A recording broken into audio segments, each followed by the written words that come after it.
I'm sorry, I'm going to ask you if you don't mind all standing again because we do need to sing the national anthem.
Thank you. You may be seated.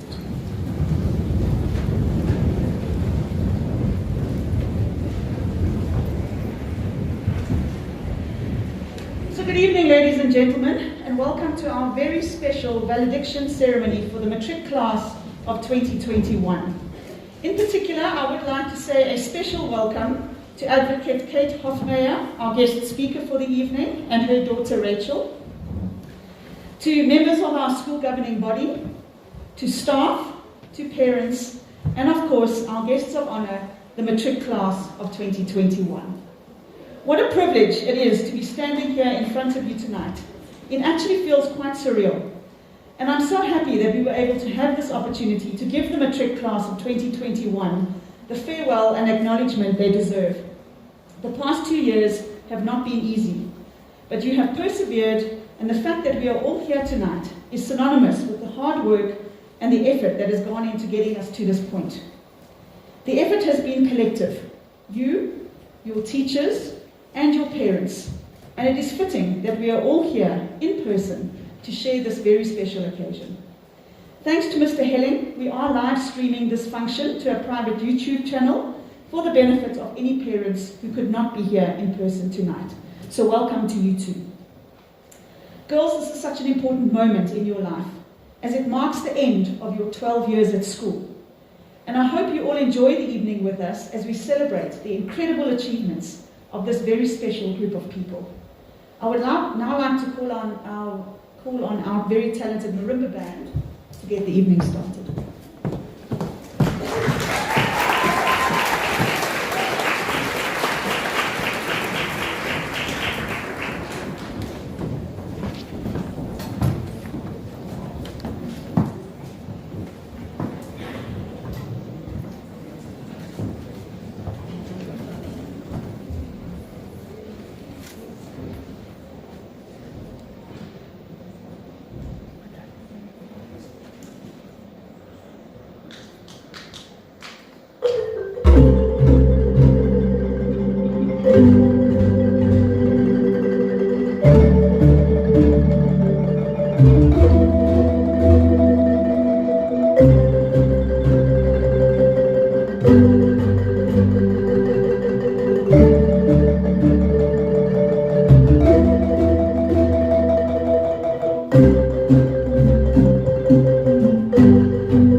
Matriculated at Parktown Girls in 1996, where she was head girl.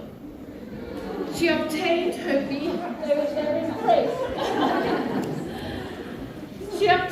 BA Honours and LLB degrees from Wits.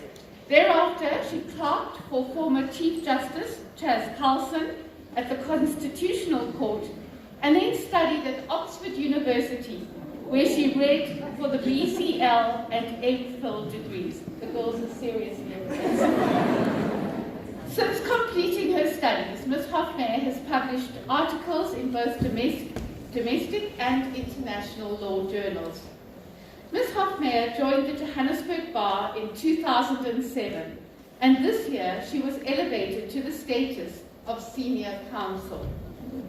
During her career at the bar, Ms. Hofmeyr has appeared in all the courts in South Africa and argued in more than 50 reported cases. Her practice covers the fields of public law, human rights law, commercial law, international trade, auditor liability, and competition law. Since 2018, she has been an evidence leader at the State Capture Commission.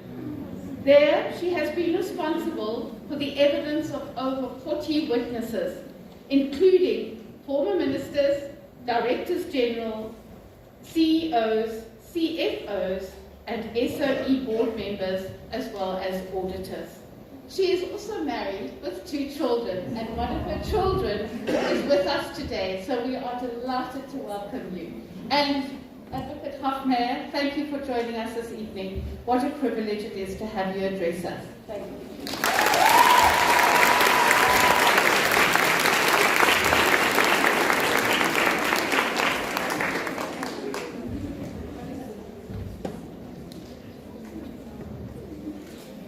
Well, good evening, everyone. Ms. Megum, teachers, parents, and learners. I'd like to begin by saying what a singular honor it is to be addressing you this evening on this special occasion that marks the end of one chapter of your lives and the beginning of another. In preparing for this evening, I worked out that the last time that I stood on a stage at Parktown, but I must tell you it was that stage and not this stage, was 25 years ago. And when I recovered from the reality of how old that makes me, I was struck by how those 25 years have gone by in the blink of an eye. I can still smell the wisteria in the quads, which always signaled the beginning of spring. I can remember what the hot tar of the driveway felt like as we sat on it at break. And I remember my friends and I, towards the end of the year, trying to position ourselves in just the right location under the jacaranda trees so that a jacaranda blossom might just fall on our heads. Now, the reason for that is because there was a crazy myth, I don't know if it's still percolating in the school, that if a jacaranda blossom dropped on your head, then you'd do well in exams.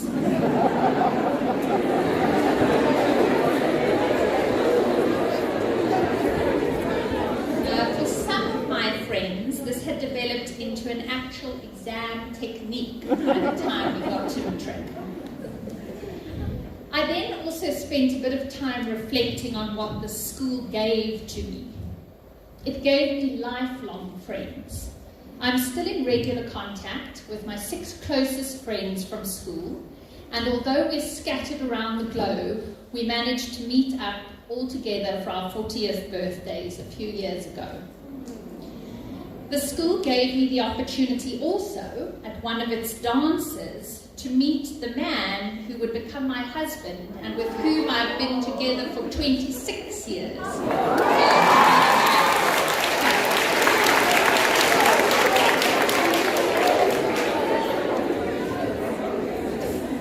The school also challenged me to think about what it meant to be a white South African who'd grown up in apartheid South Africa but had just experienced the dawn of democracy, and how much hope that held for the future of our country.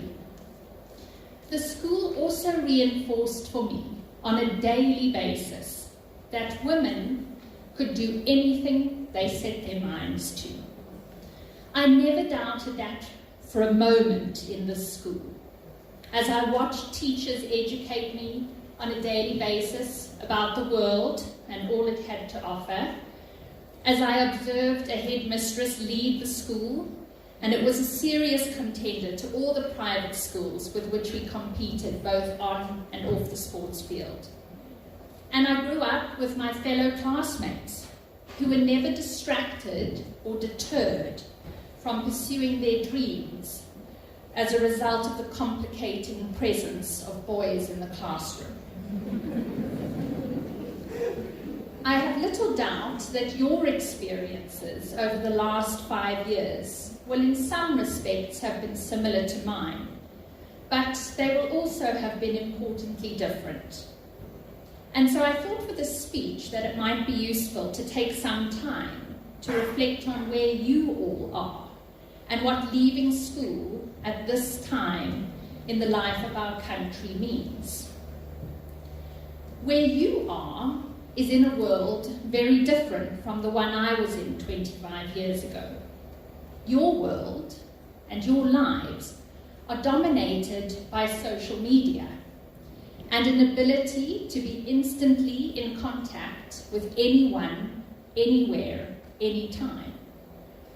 Just to give you a little bit of perspective on that, when I was in Matric, if arrangements for when I had to be collected after school changed during the course of the school day, I'd have to wait in a queue outside this hall and wait for an opportunity to use the payphone to call my parents to tell them about the new arrangement.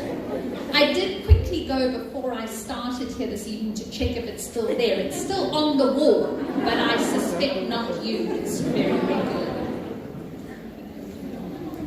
This increasing access that has come about in the last 25 years is both a virtue and a curse.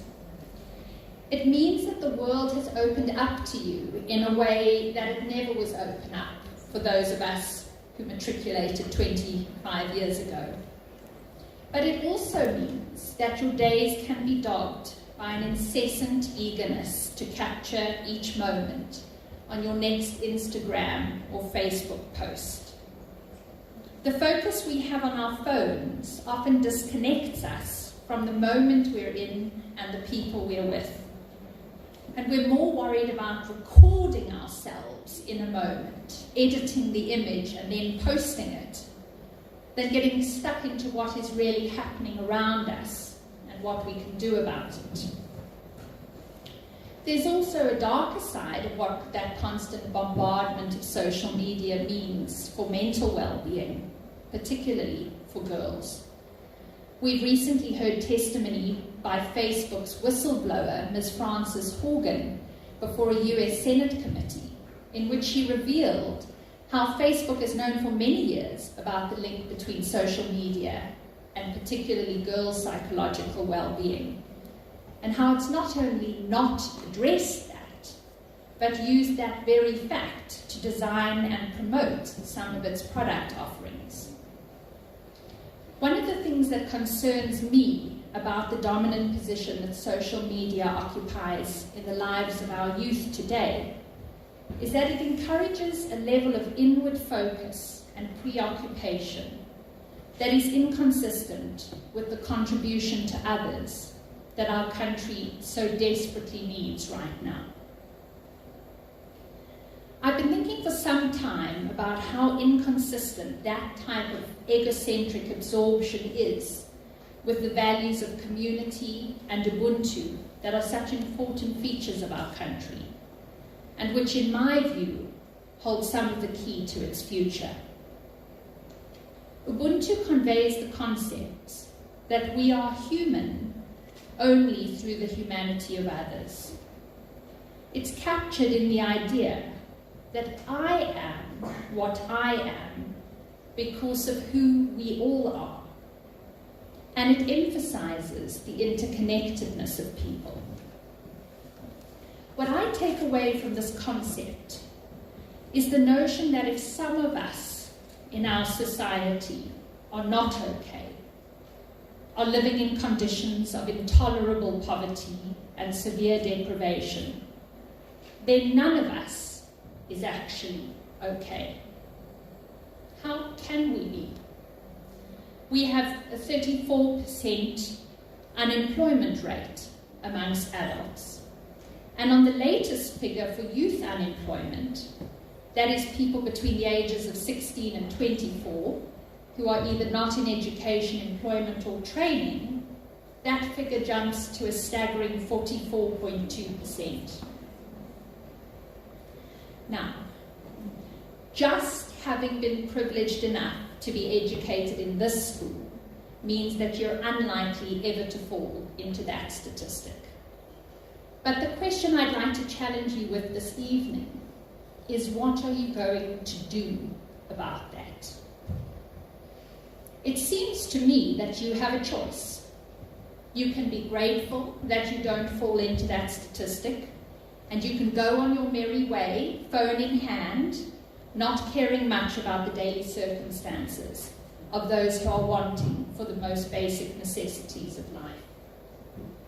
Or you can harness the foundation that this school has provided you with and make a real difference in the country.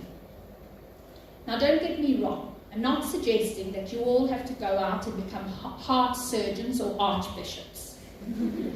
I'm saying something actually much less grand. My sense is that whatever you decide to do with your lives, the future of our country will be better and brighter if we each gauge our own well-being by the well-being of others. Now, as you've all heard from the introduction, I am a lawyer. I chose that career for two main reasons. The first is that I wanted to show a male-dominated profession that women could be as good as their male counterparts.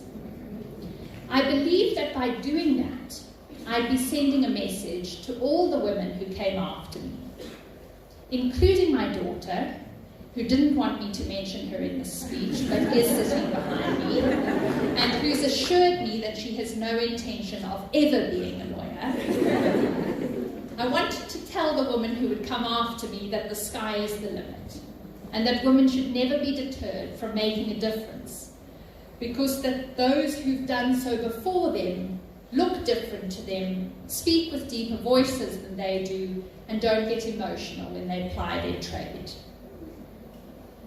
The second reason I chose the law is because it was my way of checking in with my countrymen on a daily basis and gauging how well I was doing based on how well they were doing.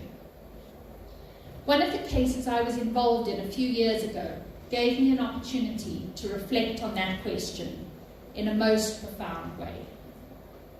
It was without a doubt one of the most tragic cases I've been involved in. It was about a 5-year-old boy who went to his local school in Limpopo and who died because he had drowned in a pit latrine that had been left to rust and decay for a number of years. It always makes me emotional.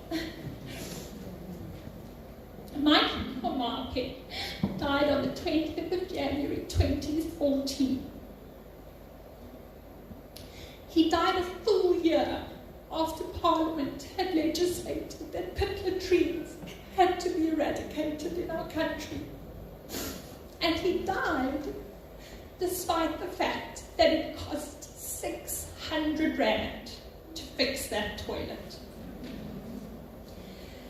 We ran the case in 2018 and argued before the High Court that the state should pay some measure of damages to Michael Komape's family for violating its most fundamental duty to keep its children safe when it educates them.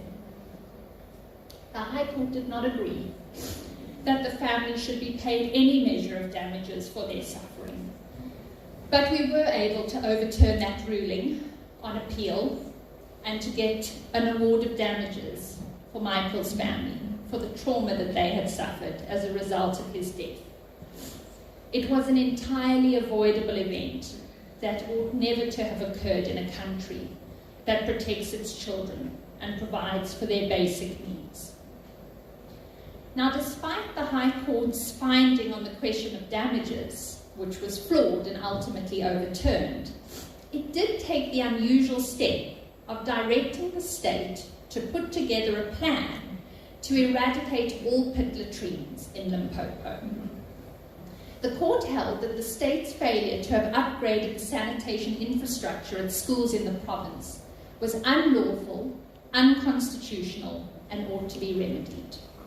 So, the state went off and put together a response to the High Court's order. It prepared a plan and said that it would be able to fix the pit latrines in Limpopo by 2031.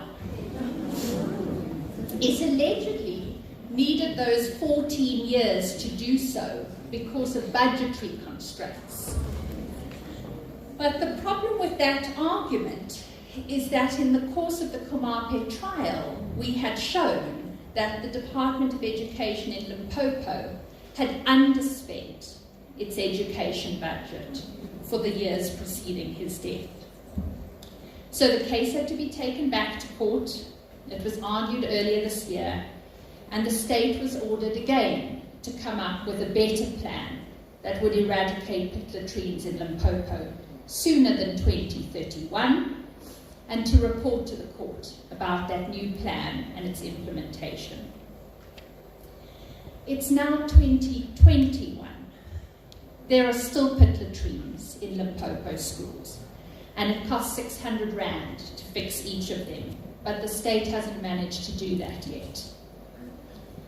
I've told you about Michael Komape this evening not to make you depressed, albeit that it's an unthinkably tragic story, but rather to say to you that that story is a daily reminder that none of us in this country should be okay for as long as that situation remains. Even those of us who've been privileged enough to be educated in an extraordinary school like Parktown have some part of our well-being and a sense of our humanity eroded when we know that their children go into school each day in this country without basic sanitation, without structurally sound classrooms, and without textbooks. If Ubuntu tells us that we each are because of who we all are, then we should all be outraged, just as Michael's family was. And we should all demand more of our government and do what we can to hold those with power to account. You all, well, those of you who've turned 18, have an immediate opportunity to do just that. You can vote in the local government elections on the 1st of November, and I encourage you to do so. Make your mark, participate in our democracy, and demand a better future. And then, when you write those exams in a month or so's time, and you consider weeks, is it weeks? Next week. Oh, even all right. When you're writing those exams next week, and you consider the next chapter of your lives, think about the gifts that being educated in this school has given you, and think about how you can take what you've learned here to contribute to our country. That contribution will come in a variety of forms, and you'll each have your unique path to follow. But you'll come from a common base of this school at this time, a full generation into the world of democratic South Africa. And so I'd like to leave you this evening with both a message and a suggestion. The message is that when you're next on your phone, thinking about the image you're about to post on Instagram or the next TikTok video you'll be watching, stop for a moment. Think about Michael Komape. Think about your interconnectedness to all the people in our country and the circumstances in which each of them find themselves. And let that thought, and not your screen, guide your next action.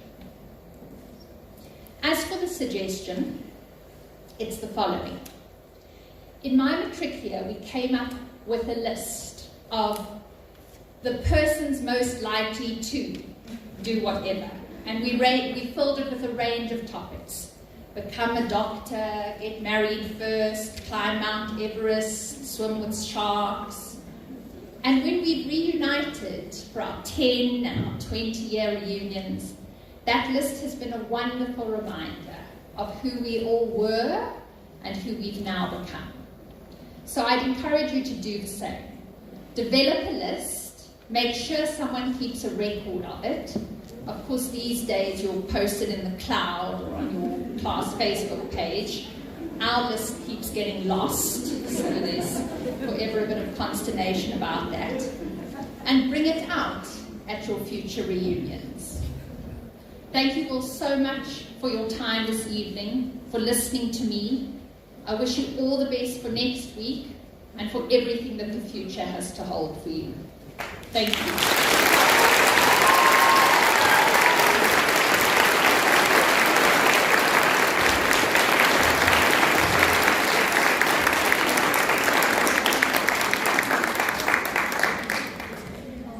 When I stand up to thank people who have been our guest speakers, I say that it's always amazing how we find people who stand up and speak and, having never been at Parktown, emulate exactly what we are, what we think about in that. So the pressure was on tonight because Kate obviously has been through these doors, and I can gladly and happily say that you did not disappoint at all. I think the first thing that came to mind when Kate arrived in Mrs. Megan's office and came up on stage was her humility. And I think that came through as she started talking to you. I like the first thing, which I think, especially as you focus on what's happening in the next week, is that you can do anything that you set your mind on. Which makes me think that maybe I need to clear the drive tomorrow of all the cars so that you can come and sit there in case something falls on your head. I gather you might be coming back sooner than your first exam. But I think maybe the thing that struck me from everything that Kate said was about an outward focus. The song you're going to sing later talks about a 5-pointed star. And one of those points of the star is that outward focus, is service to man. And to think about what are you going to do for others, no matter what it is that you're going to be going into in the future.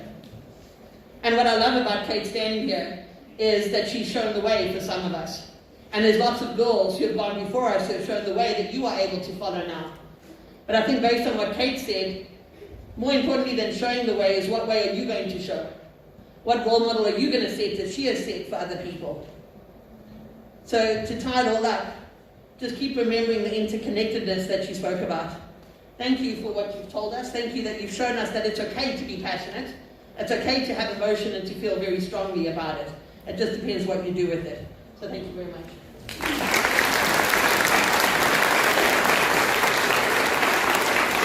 We're very lucky again to have the marimbas perform for us. Thank you.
the academic awards for 2021.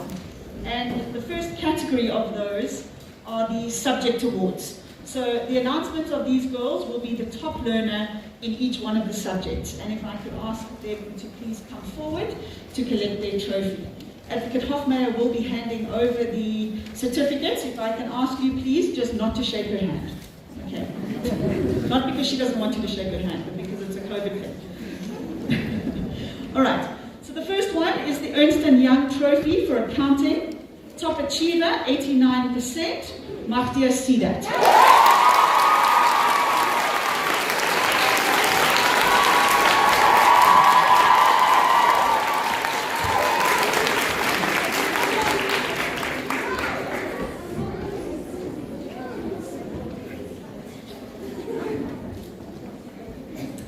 Then we have Advanced Program Mathematics. Top achiever, 97%.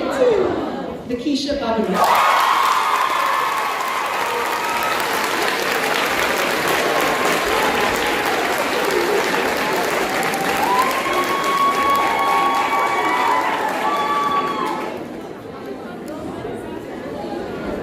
In Advanced Program English, top achiever, 79%, Georgia Wilcox.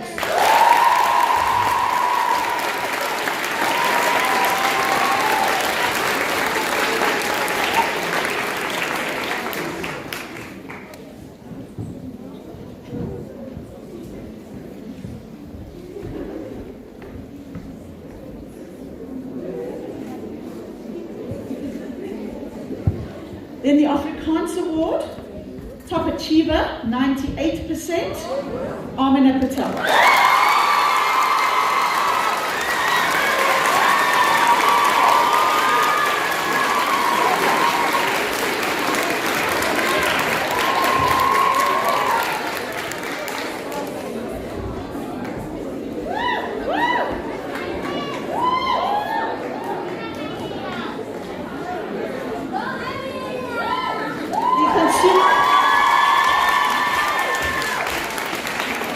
Consumer Studies Award, top achiever, 84%, Nasipu Masuku.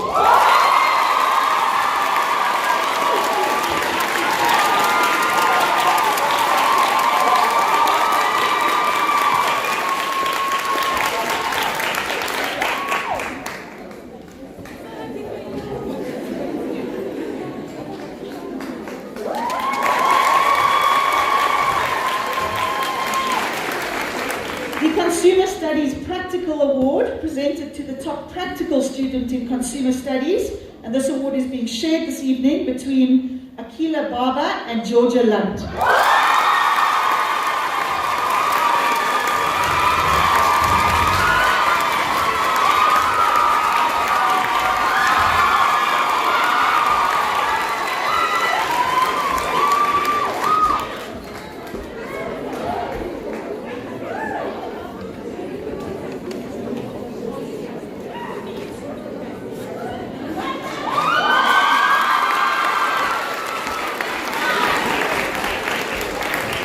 The Dramatic Arts Award, top achiever, 81%, Annabelle Nyongwana.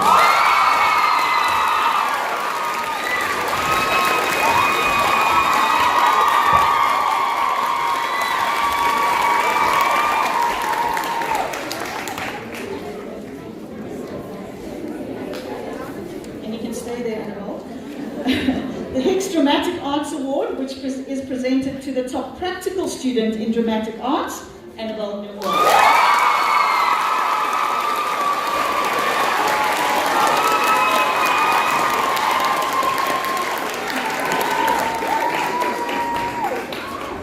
Then the English Award, top achiever, 87%, Georgia Wilcox.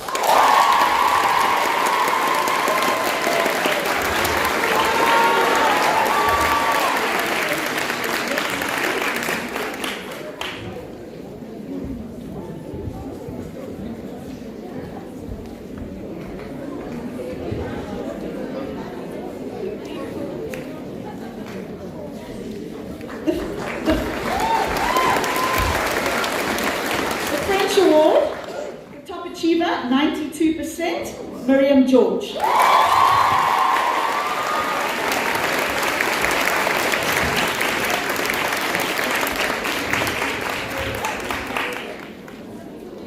Stay there, Miriam. The Lola Goldberg Trophy awarded to the most enthusiastic French learner, Miriam George.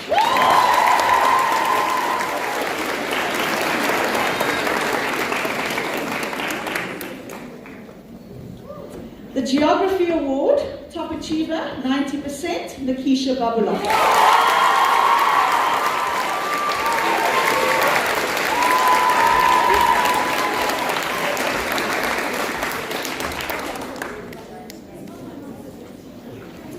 The McRae Cup, awarded to a learner with a special interest in geography, Sipusetu Mazubu.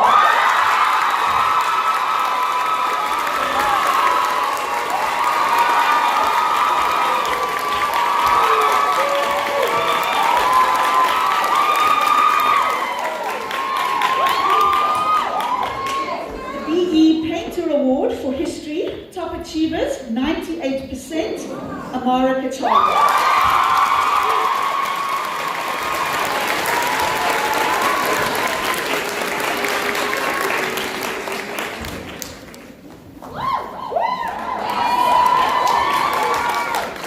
The Yule History Cup, awarded to a learner with a passion for history, Kaukelo Mamabolo.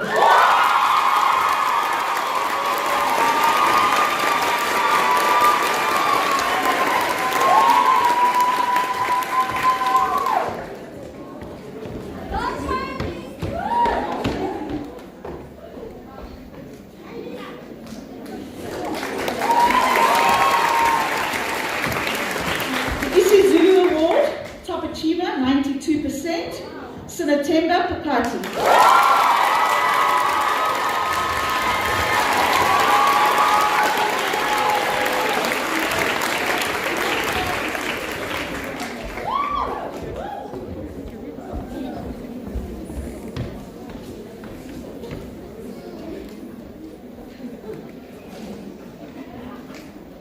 Well, please just remember to sanitize.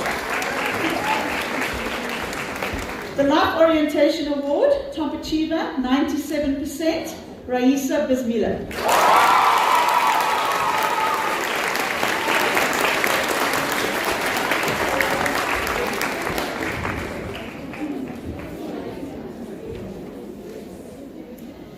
The E.M. McGregor Memorial Award for Life Sciences, Top Achiever, 96%, Amina Patel.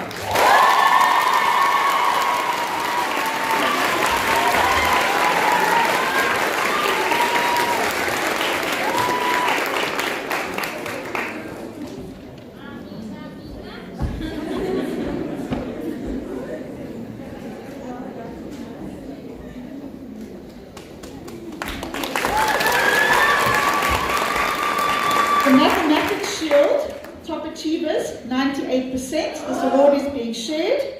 So 2 girls with 98% for maths, Daneo Malaza and Nikisha Babu.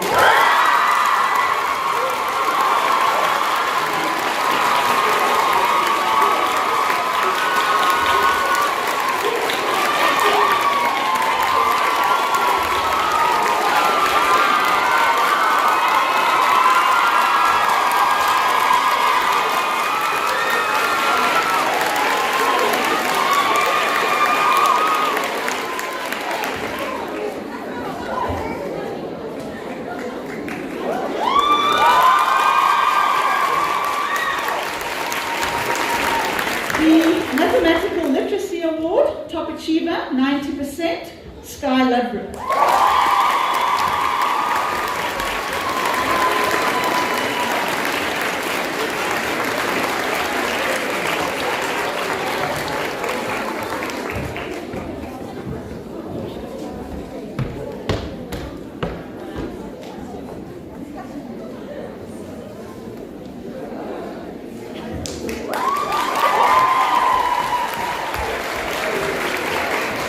Physical Science Award, Top Achievers, again, 2 of them, 98%, Amina Patel and Nikisha Babu.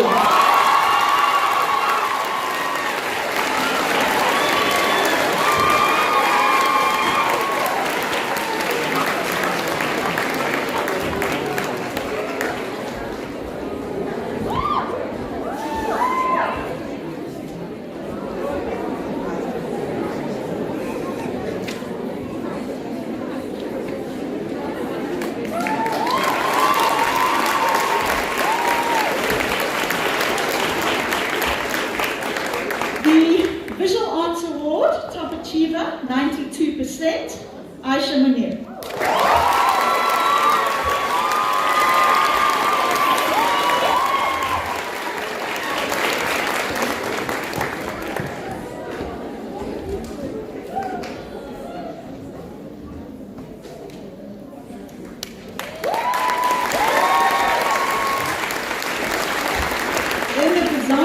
Trophy for Art Practical, presented to the top practical learner in art, Robin Norwell.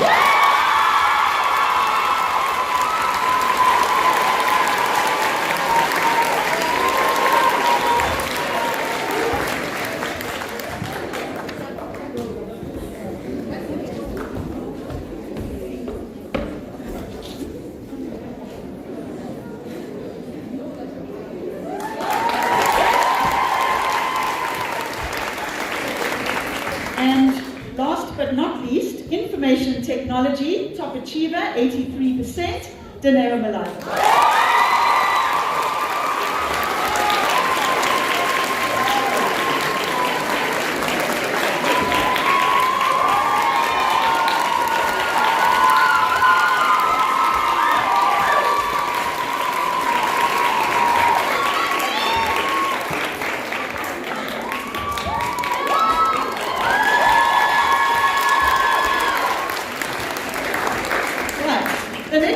The next category of awards are awarded to academic excellence for students with an average of 80% or more in a subject, but who are not the top achiever in that particular category.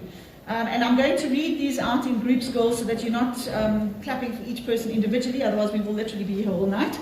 So if you will allow me to read out a group, and then when I stop, then you can applaud all of them, and as I call them out, girls, if you can just come and line up here at the front of the stairs. Nadia Abusamra, Afrikaans, first additional language, 82%, mathematics, 86%, life orientation, 90%, accounting, 88%, life sciences, 84%. Kizra Ali, life orientation, 83%. Nakisha Babulal, Afrikaans, first additional language, 88%, English home language, 86%, life orientation, 95%, life sciences, 93%, Tulula Bati, life orientation, 89, life sciences, 81. Bongiwe Bengu, life orientation, 80. Raisa Bismila, Afrikaans, first additional language, 88. Mathematics, 91. Accounting, 84. Life sciences, 92. Physical sciences, 82. Alexandra Brooks, life orientation, 85. And history, 82.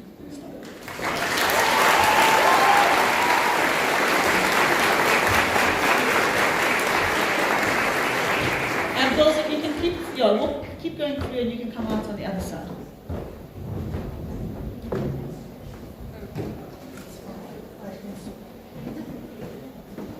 And please, can you listen for your names so that you come up in order? So that it makes it easier to hand out the certificate.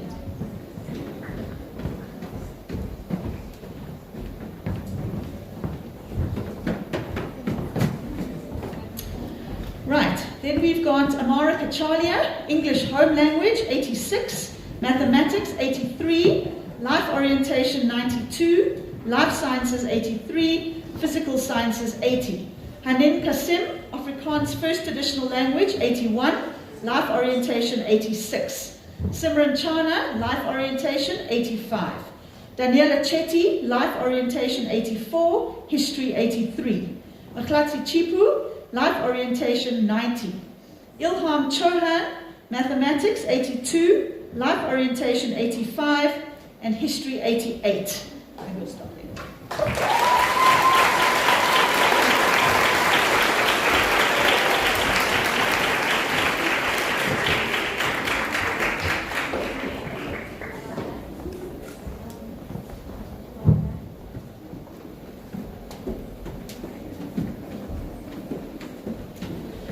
Then Ashley Crew, life orientation, 83. Telefani Devana, life orientation, 80. Gemma Davies, life orientation, 87. Elizabeth Diaga, Afrikaans, first additional language, 84. Tanisha D'Souza, life orientation, 82. Zakira Desai, mathematics, 81. Life orientation, 85. Iman Dindar, Life Orientation 85, Accounting 86, and History 87. Morgan Ferryman, Life Orientation 81. Caitlin Forbay, Afrikaans First Additional Language 81. Dramatic Arts 80, Life Orientation 92. And Jenna Freeman, Life Orientation 89, and Geography 84.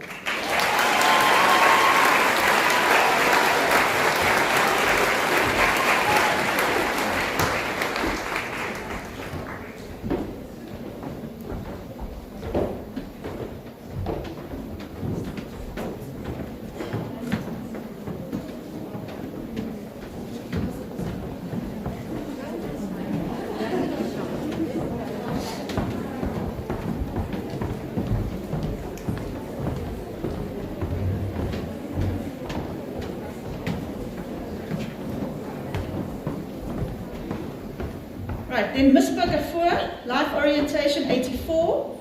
Miriam George, Life Orientation 87. Life Sciences 81. Miguel Gounden, Life Orientation 80. Erin Govender, Afrikaans First Additional Language 84. Life Orientation 85. Sanam Govend, Afrikaans First Additional Language 86. English Home Language 80. Mathematics 87. Life Orientation 91. Life Sciences 90, and History 94. Justine Gower, Afrikaans First Additional Language 86, Life Orientation 92, and Life Sciences 85. And Sharona Gower, Life Orientation 80, and History 82.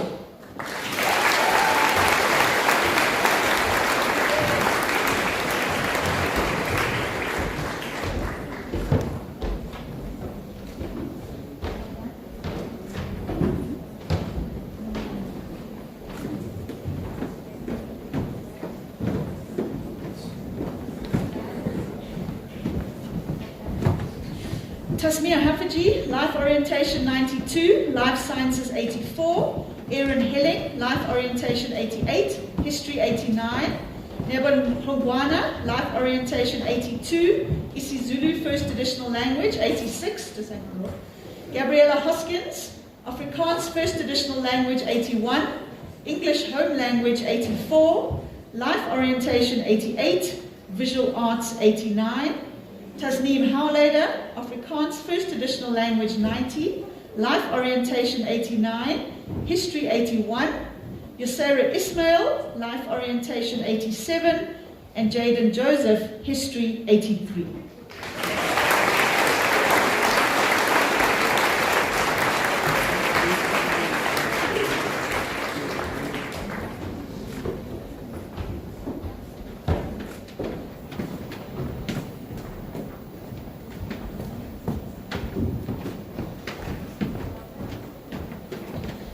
Zerba Kara, Mathematics 85, Life Orientation 93, Physical Sciences 81, History 94, Taskia Thalpe, Life Orientation 83, Atia Khan, Life Orientation 88, Caitlin King, Afrikaans First Additional Language 81, Priscilla Kinger, Life Orientation 80, Christine Kunda, Afrikaans First Additional Language 81, Geography 81, Zerna Lala, Life Orientation 83, Riabetwe Lesayane, Life Orientation 82, Kate Lodge, Mathematics 90, Life Orientation 91, and Life Sciences 84, Iman Lunat, Life Orientation 81, and History 80.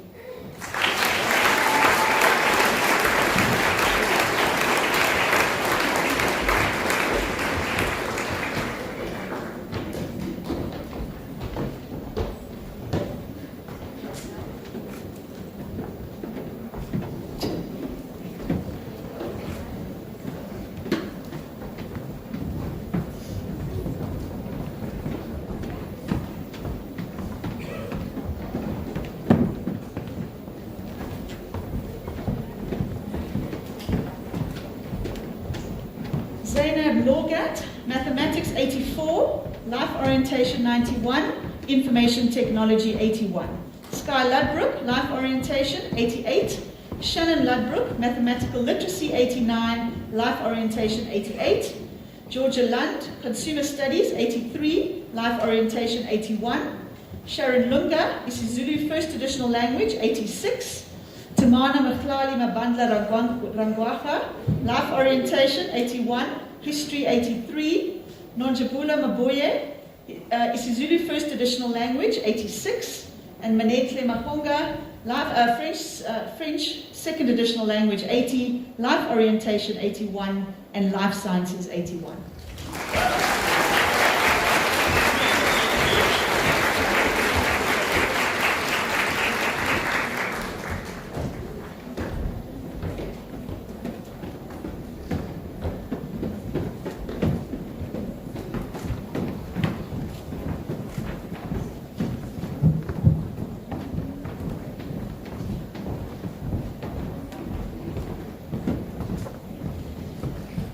Nolovuyo Malakle, Afrikaans, First Additional Language, 81, Life Orientation, 82. Deneo Malaza, Afrikaans, First Additional Language, 91, English Home Language, 81, Life Orientation, 88, Life Sciences, 92, and Physical Science, 96.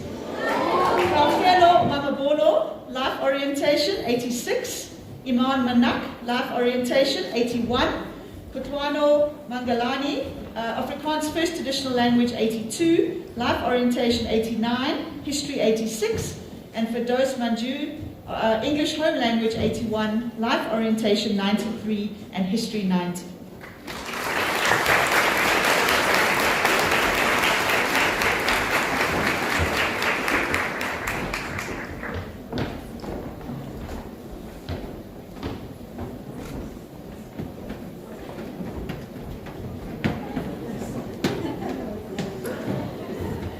Deneo Mapile, English Home Language, 80, Consumer Studies, 81, Life Orientation, 82, History, 82, and isiZulu First Additional Language, 82.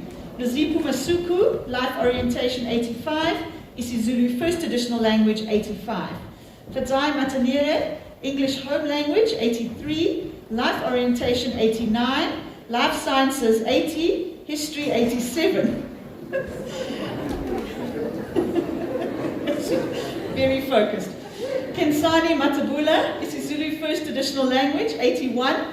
Sfundo Matu, isiZulu First Additional Language, 89. And Sipusetu Mazibuku, Life Orientation, 85.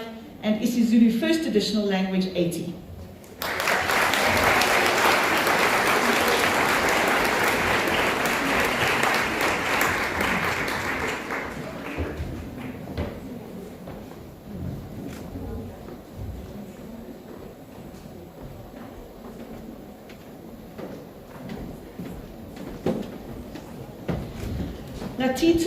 Latitu Mabolo, Life Orientation, 89.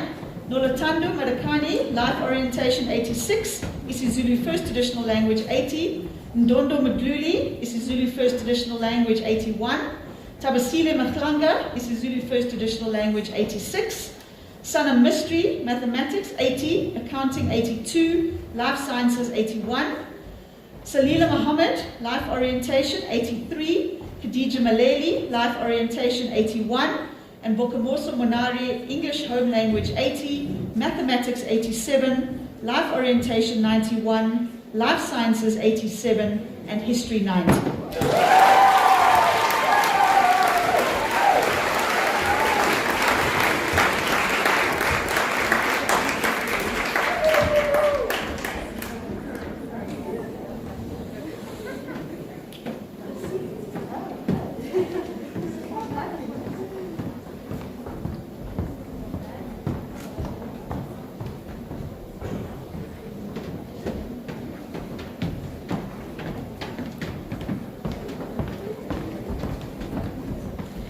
Sidi Mudli, Life Orientation, 84. Atia Mula, Afrikaans First Additional Language, 89. English Home Language, 85. Mathematics, 87.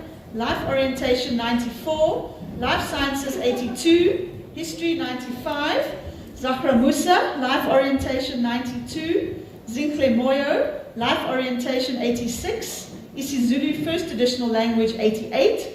Sandasiwe Mtsinyane, isiZulu First Additional Language, 80. Aisha Munir, Afrikaans First Additional Language 89, English Home Language 81, Mathematics 89, Life Orientation 92, Life Sciences 86, Physical Sciences 82.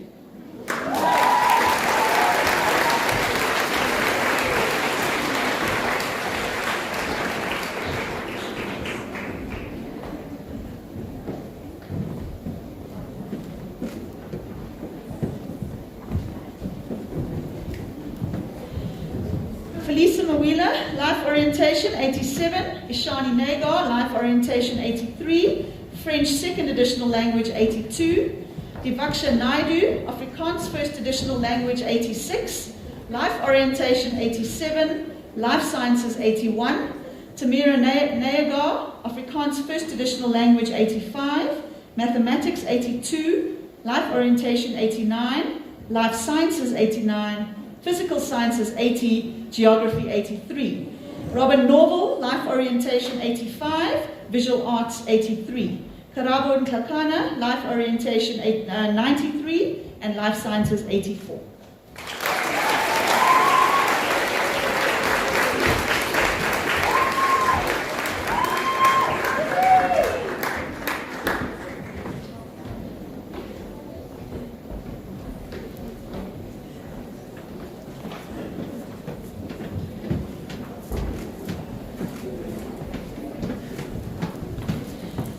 Kiamoketswe, Nswelengwe, Life Orientation 81, Life Sciences 81, Chidima Nokwedi, Consumer Studies 82, Life Orientation 87, History 85, Senaliso Nyati, Life Orientation 84, Accounting 83, isiZulu First Additional Language 86, Annabelle Nyongwana, Life Orientation 88,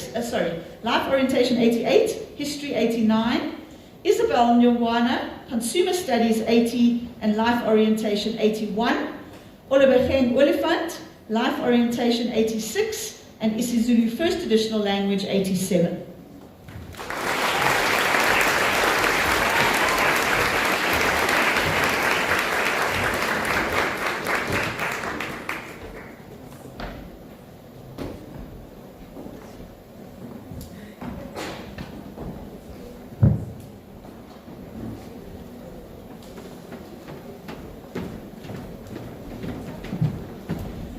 Anika Oliver, Life Orientation 90, Accounting 83, Life Sciences 85, Amina Patel, English Home Language 83, Mathematics 96, Life Orientation 94, History 96, and AP Mathematics 92, Simpiwe Radebe, isiZulu First Additional Language 85, Kayla Ramdani, Life Orientation 89, Nabir Randera, Life Orientation 82, Kiara Reddy, Life Orientation 87, Kayla Rosenberg, Life Orientation 90, and Emily Saki, Life Orientation 89, Life Sciences 81, and Physical Sciences 80.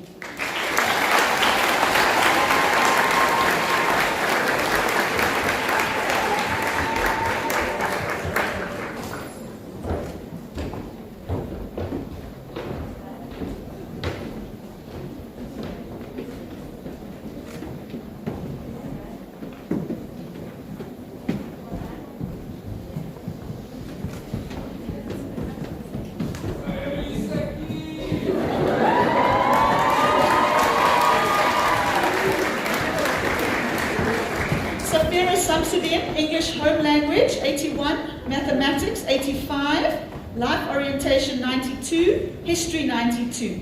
Sabrine Sitar, Life Orientation 86, Magdia Sidat, Afrikaans First Additional Language 91, English Home Language 82, Mathematics 96, Life Orientation 94, Life Sciences 92, Physical Sciences 86, and AP Mathematics 86. Raisa Sidat, Life Orientation 92, Life Sciences 84, History 88, and Fatima Sidat, Life Orientation 85 and History 84.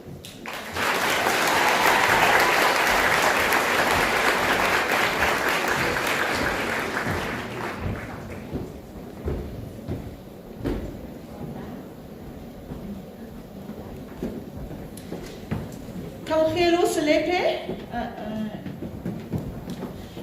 Selepe, Life Orientation, 87, History, 80. Rachel Sharp, English Home Language, 82. Mathematics, 86. Life Orientation, 85. Life Sciences, 82. And History, 85.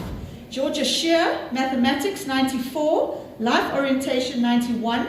Life Sciences, 88. Physical Sciences, 92. Geography, 88. Zamadlaba Shezi, Life Orientation, 83. Joyce Stryker, Life Orientation, 83. Maxine Sommer, Life Orientation, 80. History, 82.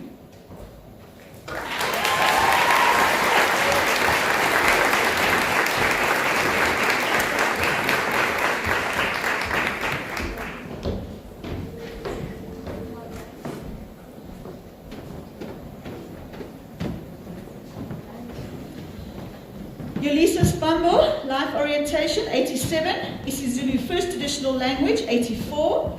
Talia Suleiman, Mathematical Literacy, 89. History, 81. Tasmir Suleiman, Life Orientation, 90. History, 91. Khalees Tierney, Life Orientation, 81. Alyssa Wilkinson, Life Orientation, 86. History, 81. Georgia Wilcox, Afrikaans First Additional Language, 86. Mathematics, 92. Life Orientation, 91. Life Sciences, 88. Physical Sciences, 81. And History, 94. Nomfundo Zikalala, Life Orientation, 86. isiZulu First Additional Language, 85. Melokukle Zuma, Life Orientation, 81. isiZulu First Additional Language, 84. And Sibakle Zwane, Life Orientation, 83. And isiZulu First Additional Language, 80.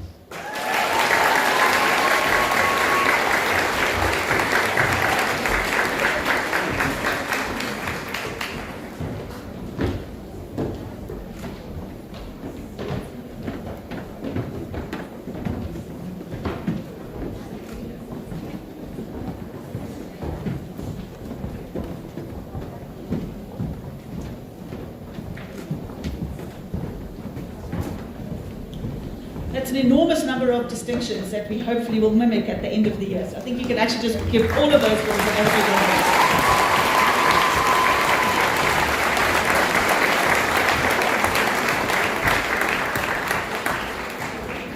Right, then the next set of awards are the Academic Scrolls, Half Colours and Full Colours. Academic Scrolls the academic scrolls are awarded to learners who receive an average of 70% or more for 2021, and they meet the requirements for the academic scroll. Academic half colours are awarded for 2 academic scrolls, one of which must be awarded in grade 10, 11 or 12, and full colours are awarded for 3 academic scrolls, 2 of which must be for achievements in grade 10, 11 or 12. And if I can just reiterate that an academic scroll is awarded to a learner who achieves an average of over 70%. Academic honours is then awarded for a re-award of full colours and an average of above 80%. So I'm going to read the names of the girls in ascending order in terms of their average percentage, and I'm going to do the same thing. So I'll read out a group. So girls, again, if you can just come up and wait at the bottom of the stairs, and then we can applaud for everybody in one go. Firdaus Manju, 70%, academic scroll. Kayla Ramdani, 70%, full colours, new award. Kiamogetswe Nswelengwe, 70%, academic scroll. Nabir Randera, 70%, full colours, re-award. Iman Lunat, 71%, full colours, re-award. Caitlin King, 71%, full colours, re-award. Ashley Crew, 71%, full colours, re-award. Sky Ludbrook, 71%, full colours, new award. And Zakira Desai, 71%, half colours.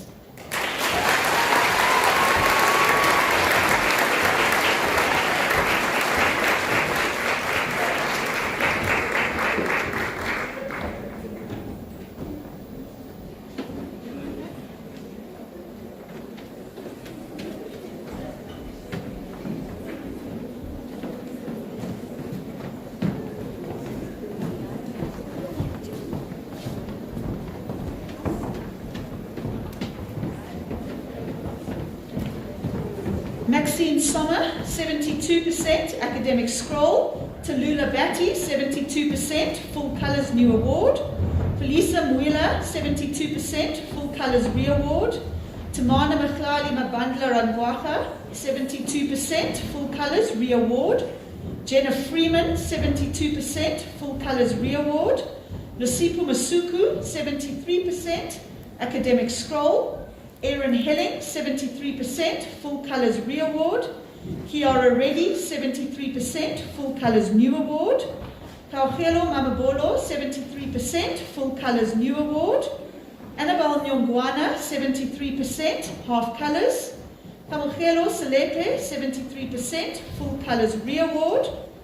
Fatima Sidat, 73% Full Colours New Award. And Latito Mbalo, 73% Half Colours.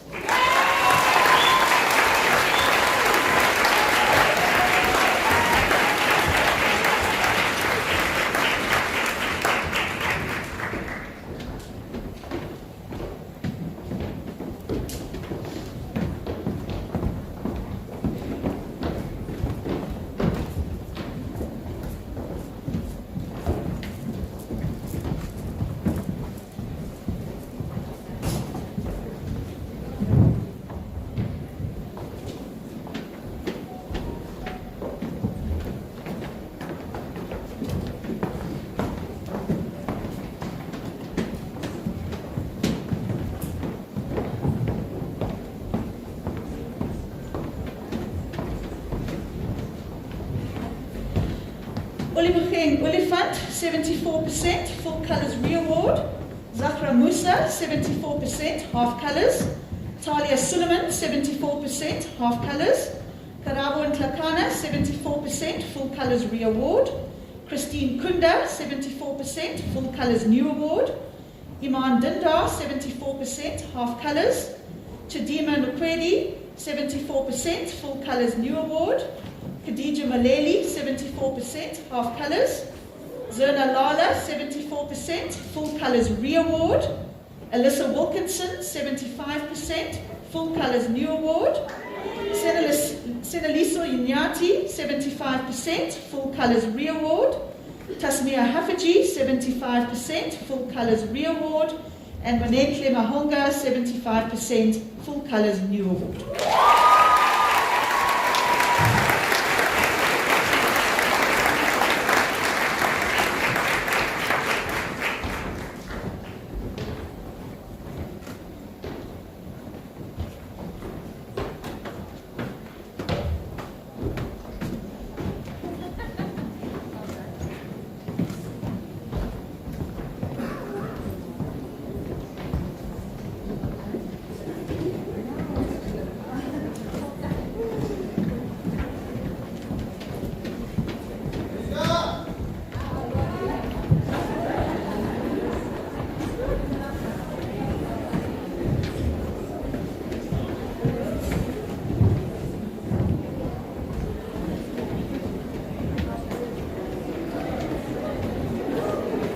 Okay, your daughters might be embarrassed, but we're okay with that. Tasneem Howlader, 76% Full Colours Re-Award. Zainab Logat, 76% Full Colours Re-Award. Robin Norval, 76% Full Colours Re-Award. Sanam Mystery, 76% Full Colours Re-Award. Divaksha Naidu, 76% Full Colours Re-Award. Kutwano Mangalani, 76% Full Colours Re-Award. Caitlin Forbay, 76% Full Colours Re-Award. Miriam George, 77% Full Colours Re-Award. Danao Mapile, 77% Full Colours Re-Award. Ilham Chohan, 77% Full Colours Re-Award. Tasmia Suleiman, 78% Full Colours Re-Award. Emily Saki, 78% Full Colours Re-Award. Raisa Sidat, 78% Full Colours Re-Award. Justine Gower, 78% Full Colours Re-Award. Fadzai Martinez, 79% Full Colours Re-Award. And Anika Oliver, 79% Full Colours Re-Award.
Then Safira Samsudin, 80% academic honours. Kate Lodge, 81% academic honours. Rachel Sharp, 82% academic honours. Nadia Abu Samra, 83% academic honours. Tamira Nayagar, 83% academic honours. Amara Kachalia, 83% academic honours. Zerba Kara, 83% academic honours. Bokamoso Monare, 83% academic honours. Georgia Shia, 86% academic honours. Atia Mula, 86% academic honours. Salam Governed, 86% academic honours. Raisa Bismila, 87% academic honours. And Aisha Manir, 87% academic honours.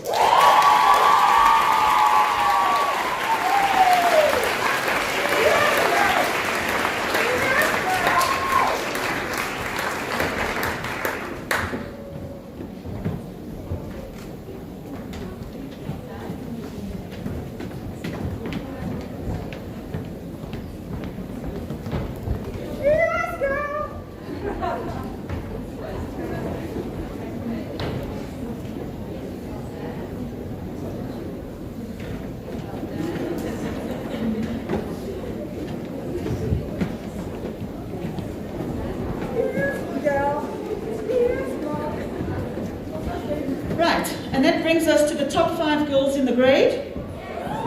So in 5th place, we have Georgia Wilcox with an average of 88.23% academic honours.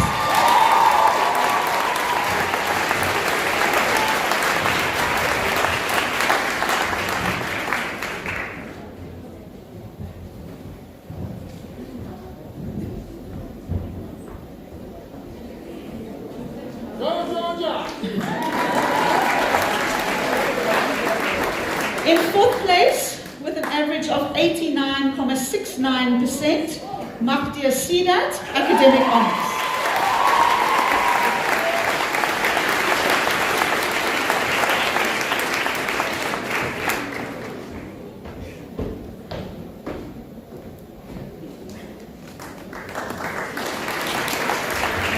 In 3rd place, with an average of 90%, Daneo Malaza, academic honours.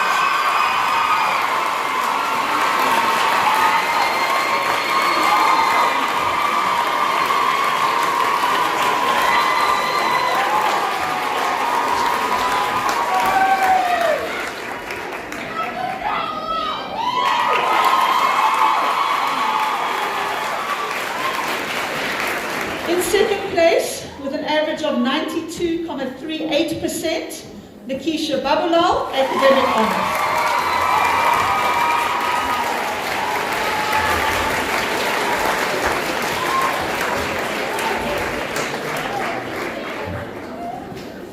And I'm sure she needs no introduction, but in 1st place, with an average of 94.46%, Amina Patel.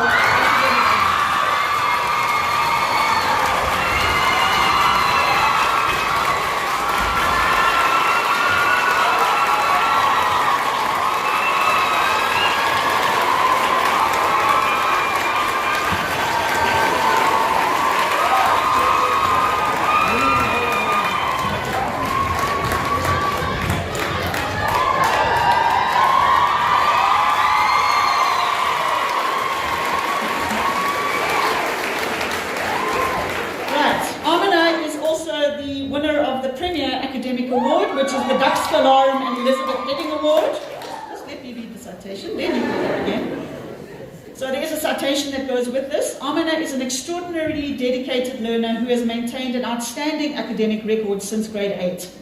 She was awarded an academic scroll in grade 8 and 9, half colours for academics in grade 10, and full colours for academics in grade 11. Her incredible academic ability and willingness to understand all subjects and content at levels beyond that which is required at school resulted in her being ranked first in her grade since grade 8. This year, with an average of 94%, she receives a re-award of full colours and academic honours. Amina's thirst for knowledge has extended beyond the curriculum, and she has also excelled in the various academic enrichment activities. Her highest achievement was winning the National Royal Society Essay Competition in 2020, but she has also achieved at high levels in various subject Olympiads. For these achievements, Amina has received full colours for academic enrichment. Amina is tenacious and committed in her pursuit for academic excellence. She pays attention to detail, and her dedication, passion and enthusiasm for her academics sets her apart from others. These achievements do not come without sacrifice, and her academic results are evidence of all the hard work that Amina has put in since grade 8. Amina embodies true academic excellence, and she is a worthy recipient of the Dux Scholarum and Elizabeth Heading Award as the top academic learner in 2021.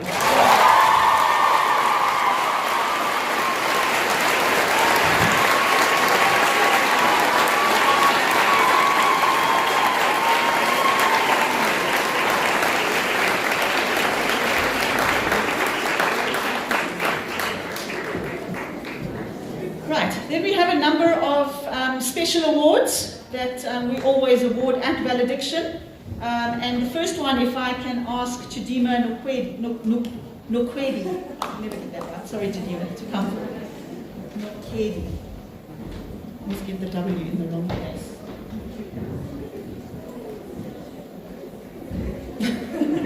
These awards have citations. Chidima is a very talented young woman who has used her exceptional skills to the benefit of the school across a wide range of areas. Chidima is an outstanding speaker and has done public speaking since grade 9. She has worked diligently to refine her considerable natural talent, and she possesses a wonderful ability to connect with the audience. In 2020, she placed first nationally in the South African Literacy Association competition. She always leads by example and was voted as public speaking captain for 2021. For her skill, leadership and passion, she was awarded her full colours for public speaking in 2021. Chidima's approachable and effective leadership style was further acknowledged when her peers voted her onto the Representative Council of Learners, and she was subsequently chosen as the Vice President of this body. She has taken on this responsibility with dignity, determination and energy.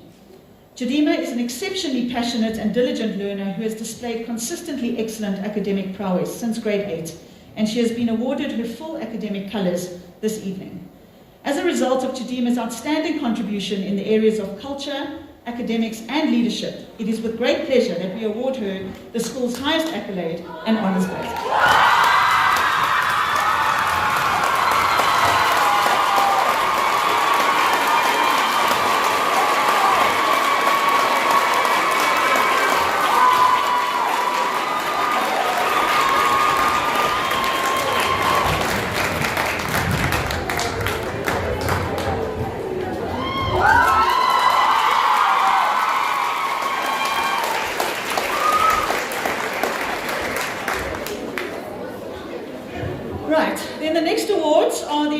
To the President and Deputy Presidents of the Representative Council of Learners. So if I can ask Amara, Chidima and Neba to please come up.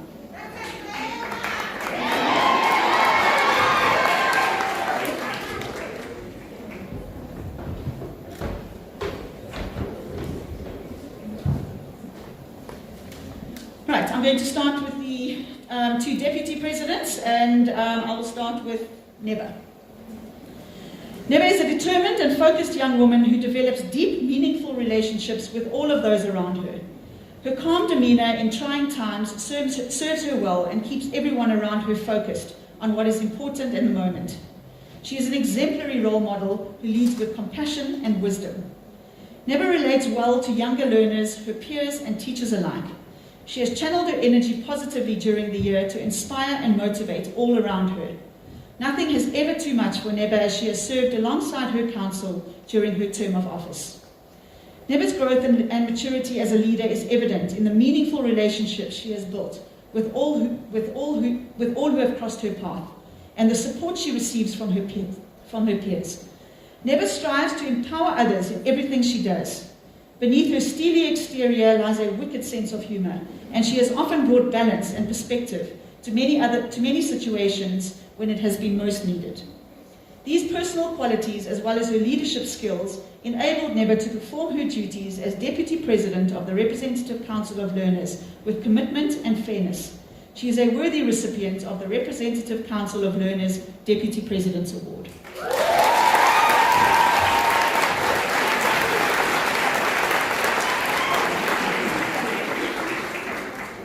Chidima. Chidima is an insightful, selfless young woman with an unassuming, participative leadership style. Chidima listens well and will often take her time before offering her opinion to any situation. And when she does, it's packed with insight and wisdom. Her ability to address a room full of people with wit and intellect has served her well. She constantly strives to be better and accepts constructive criticism with maturity and respect. Chidima is not afraid to call others out, but when she does, it is with honesty and integrity. Chidima leads with humility, and her strength lies in her ability to sit back, read the room, while everybody else is offering their opinions. Once she has read the room, that is when she shines and offers constructive perspective and insight. Chidima relates well to the younger learners, her peers and teachers alike, and she leads by example. Her light-hearted approach to life has been a beacon of light to many during the uncertain times in which we find ourselves this year. Chidima's unassuming leadership style has brought a refreshing dynamic to the Leadership Council, and she has maintained her humility and integrity throughout her term of office. These personal qualities, as well as her leadership skills, have enabled Chidima to perform her duties as Deputy President of the Representative Council of Learners with commitment and fairness. She is a worthy recipient of the Representative Council of Learners Deputy President's Award.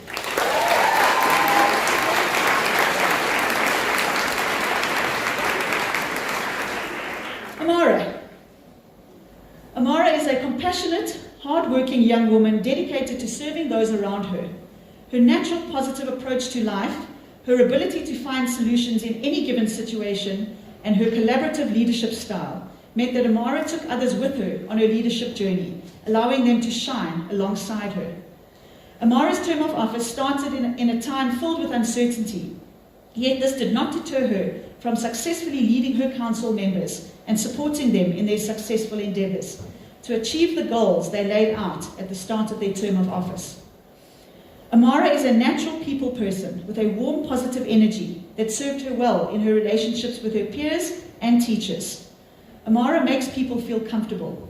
She was an inspiration and excellent role model to the younger learners, and she always mindfully channeled her energy positively during the year to inspire and motivate all around her. She has grown exponentially as a leader while managing to retain a sense of humility along with her sense of humor. Her ability to read a situation and see both sides has allowed her to lead with empathy and compassion. Amara has not only represented the learners in the school, but she has also been an ambassador for the school in various different platforms, and most recently as a panel member at an event hosted by the DBE and UNESCO in celebrating the girl child in the year of Charlotte Matric. These personal qualities, as well as her leadership skills, enabled Amara to perform her duties as President of the Representative Council of Learners with commitment and fairness. She is a worthy recipient of the Representative Council of Learners President's Award.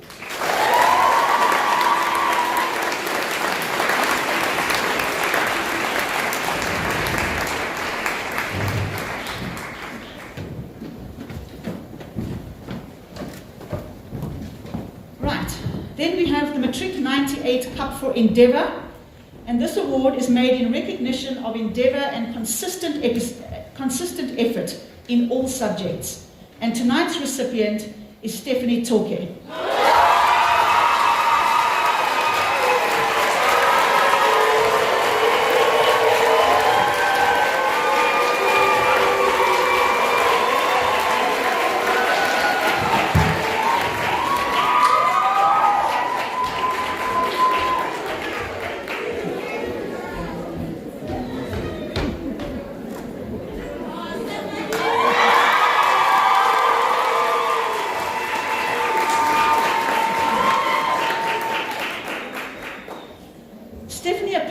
The word perseverance, and over the years has shown a resilience and grit in all she does.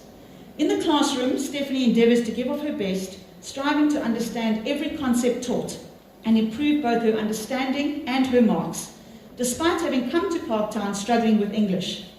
She consistently asks for help, to clarify her misunderstandings, and takes ownership of her learning.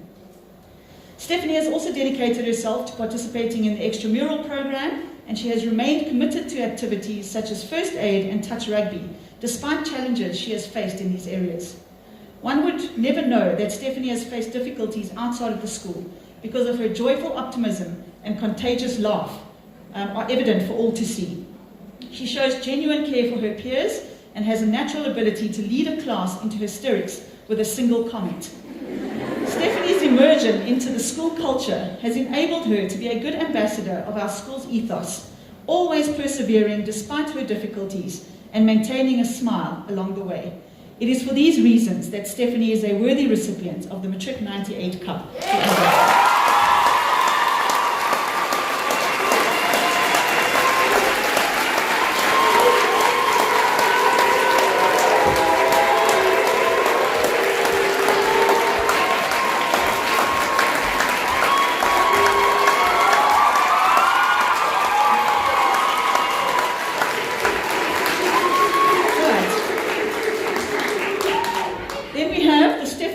Memorial Award. This award is made in recognition of a learner who gets others to shine, and tonight's recipient is Neba Klongwana.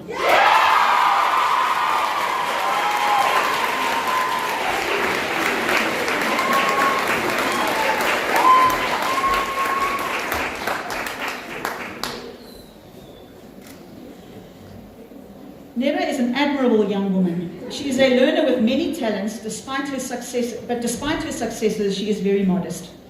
Neba is determined to see the good in everyone, and she is the first to recognize and mention the achievements of others. She continually puts others first and strives to empower them. As captain of the theatre technical team, it was her duty to ensure that all was in order for functions and other school productions. Her calm, caring demeanor, alongside her efficiency, ensured that the participants on stage could focus on their performance without concerns about the technicalities. She has truly given meaning to the saying, leading from behind. She has been an exceptional leader and role model to her peers, and is most appreciated for her calm control and wisdom when making decisions about how to handle people and events. Neba is always there to support her peers and is a worthy recipient of the Stephanie Riddell Memorial Award for her ability to make others shine.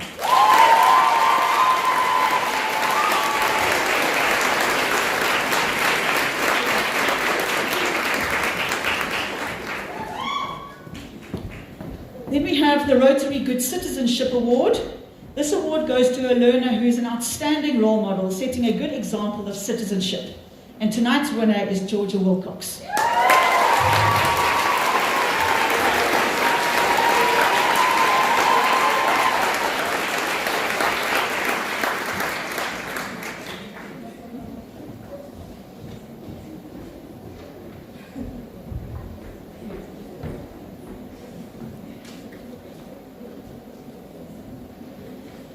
Georgia epitomizes and embodies the notion of being a good citizen through her willingness to serve with the intention of uplifting those around her.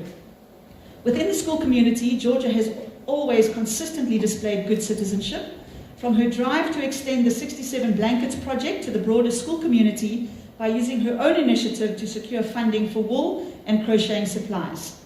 She held classes weekly to show learners how to crochet so that they could be part of the Blanket project and help add value as good citizens, and we hope that these initiatives will continue post-COVID. Georgia took on the unofficial role of Captain of Soul Survivors, a leadership role that does not have a badge in an activity that does not get awards, because she believed in the purpose behind the activity, which is essentially to help girls feel good about themselves. Through this activity, she also started to help raise awareness within the community around Zoo Lake on the dangers of feeding bread to the ducks. And I have to say, I felt very guilty about that. I've subsequently stopped feeding the ducks. Even before taking on the tutoring portfolio on the Representative Council of Learners, Georgia always made herself available to her peers to help them understand concepts they weren't quite grasping, and patiently giving of her time to help others improve their marks. Georgia willingly tutors others outside of the school hours, despite the hours she herself required to maintain her own academics. Georgia's main aim within the tutoring portfolio was to get learners to help each other and lift each other up through study groups, which have been very successful in getting learners to hold each other accountable for their studying. Through this portfolio, Georgia was always on hand for the SOS calls when learners needed emergency sessions. Georgia's role as a good citizen extends beyond school. If Georgia is not picnicking for a purpose to help raise funds for women against abuse, she is running holiday clubs for children in her holidays. In addition, Georgia is no stranger to physical work when it comes to helping others. She has been involved in the painting and revamping of the Iputeng Primary School in Alexandra, and has also joined a group that visited an impoverished community in Mozambique, where they pitched in and worked to help improve roads and paint buildings.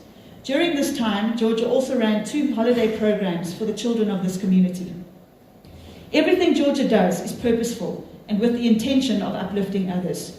Georgia's service has not been for accolades or praise. If anything, her selfless involvement often goes unnoticed, while she flies under the radar, touching lives wherever she goes. For Georgia, this is a way of life and something she lives every day, and we have no doubt that she will continue making a difference. She is an excellent example of good citizenship and is a role model for all. It's for this reason we are awarding Georgia the Rotary Good Citizenship.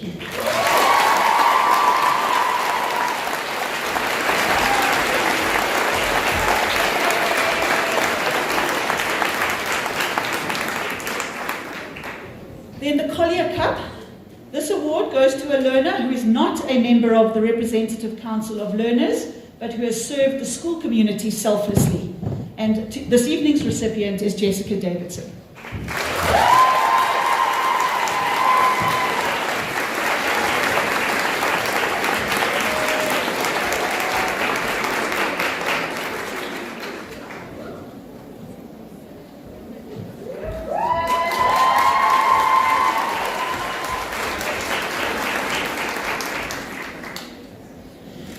Jessica is a very active and involved young woman. During her 5 years at Parktown High School for Girls, she has been fully involved in first aid, and she...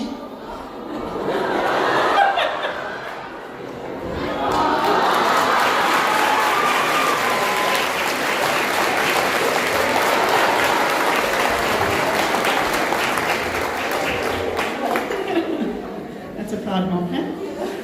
And I promise you, Mrs. Davidson had nothing to do with this award. I think she's just as surprised as Jessica. Where was I?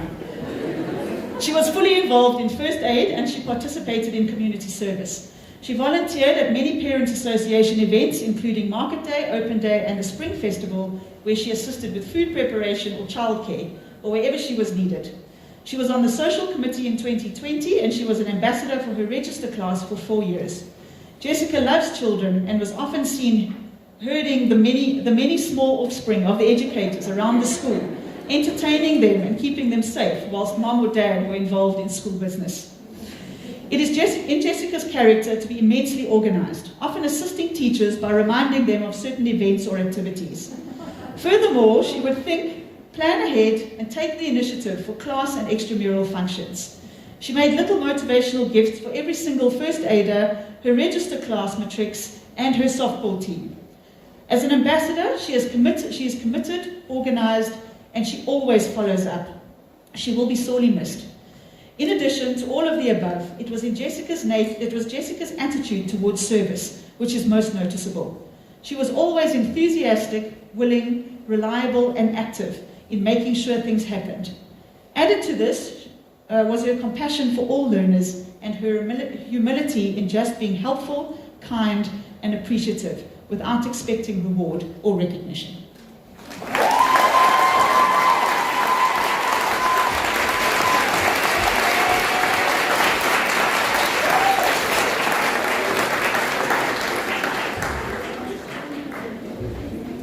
Right, then we have the Anthea Soresto Award for Emerging Leadership. This award is made to a learner who is not a Representative Council of Learners counsellor, but who has proven to be an emerging leader in the school. And tonight's recipient is Yolisa Sababa.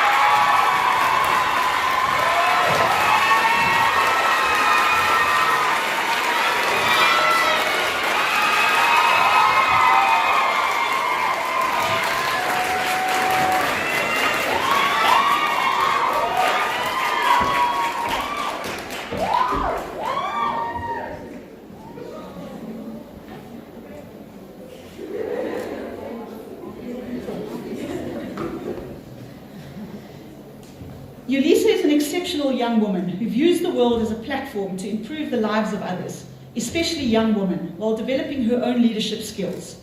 She has walked a long road, and her journey has empowered her to be able to see all sides and to identify the potential in everyone. Her leadership style is a unique combination of being organized and getting things done, but at the same time having some fun along the way. A good example of this was when she pioneered a music program for her peers that eventually became the heartbeat of every Friday morning. Despite not being a member of the RCL, she worked hand in hand with them to bring this vision to life. For Yulisa, it is not about recognition, but rather about doing what needs to be done. Yulisa loves technology and is planning on studying software engineering so that she can use this space to empower disadvantaged communities and allow them to have a voice. Stop crying, because you make me cry. This year, Yulisa founded a feminine hygiene campaign called Fem Flourish. Due to COVID-19 restrictions, the possibility of a more screen-based world space was encouraged, and Fem Flourish reached a much wider audience than initially expected, positively impacting many young lives.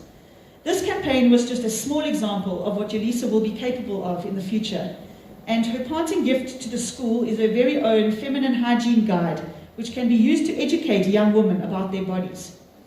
Yulisa has also been involved with a community-based foundation called Sindidiwe Youth Empowerment Foundation, and has started a podcast called Present Female, aimed at empowering and providing platforms for other young girls. In addition, Yulisa has started a digital production company called Yoliza, which connects with large audiences to discuss and empower viewers by having uncomfortable but necessary conversations. As a non-RCL member, Yulisa has also served on the panel that interviewed the prospective RCL members for 2022. Yulisa is a remarkable young woman whose goals of uplifting young women across Africa are admirable. Her optimism, resilience, good communication skills, and flexibility make her a noteworthy leader in our school and a worthy recipient of the Anthea Seresto Award for Emerging Leadership.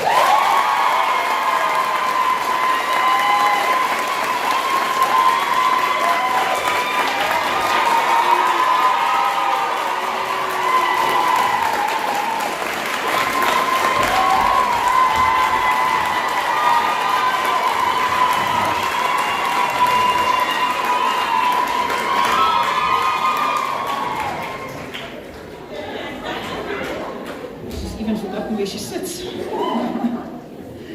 Right, and then the final award under the awards part of this evening is the Old Parktonian Award.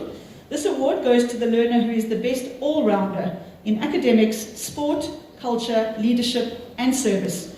And tonight's winner is Robin Noble.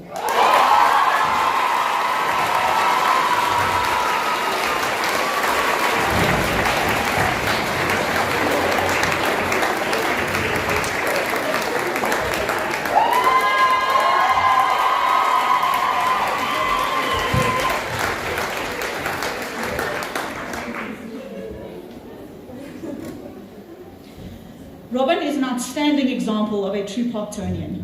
She is an extremely versatile individual, able to excel in the various spheres within the school. Robin has truly embraced all that Parktown has to offer in the classroom, on the stage, on the field, in the pool, in her leadership roles, and in her relationships with her peers and the staff. Robin is a diligent learner with an extraordinary ability to excel in a variety of contrasting subjects. Her unusual subject choice combination of visual arts, physical sciences, and consumer studies demonstrates her academic versatility. Robin is incredibly creative and has produced stunning artworks over the years. Additionally, she can think logically to solve mathematical or scientific problems, verifying that she is a bilateral learner capable of using both brain hemispheres equally. This is truly a remarkable gift.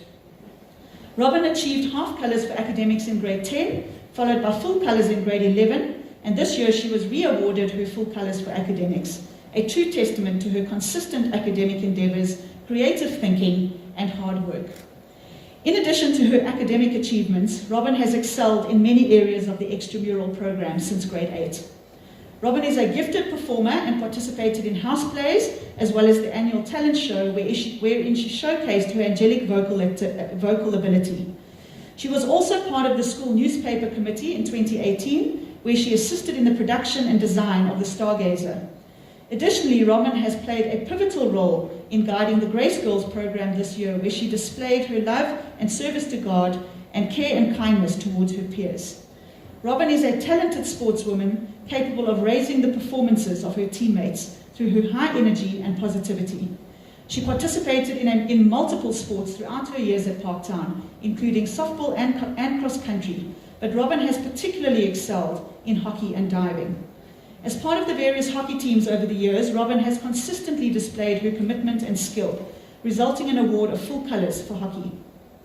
At diving, Robin impressed with the difficulty of her dives and her determination to continuously expand her repertoire. She was awarded half colours for diving this year. Robin was further recognised for her enthusiastic and skillful involvement in the various sports codes by being nominated as a 2021 Sportswoman of the Year finalist. Robin is a quiet, unassuming leader who leads by example in everything she does. She is respected by her peers, and her leadership qualities were highlighted when she was elected as captain for both hockey and diving in 2021, in addition to being inducted onto the Representative Council of Learners. As a member of the RCL, she was chosen as the 2021 Hesperides House Captain. In all of the above leadership roles, Robin has fulfilled her duties admirably and led with humility and grace. She worked hard and served her activities and the school with enthusiasm, diligence, and consistency. Robin puts the needs of others before her own, is respectful, well-mannered, and relates well to her teammates, peers, and adults alike. Robin perfectly embodies the values of Parktown as expressed by the 5-pointed star, and she is a shining example and possesses all the qualities of a proud Parktonian. Through her outstanding involvement in the extramural program, her superb academic achievements, and the various leadership roles she has performed with dedication, Robin is an all-rounder in the true sense of the word, and is therefore richly deserving of this year's All Parktonian.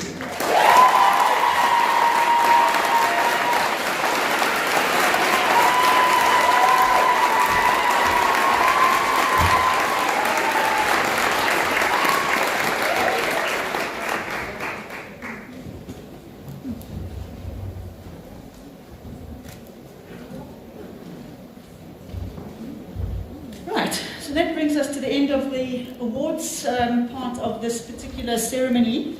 And if you were getting tired of my voice, I'm going to take this off. It is now my opportunity to say farewell to the girls.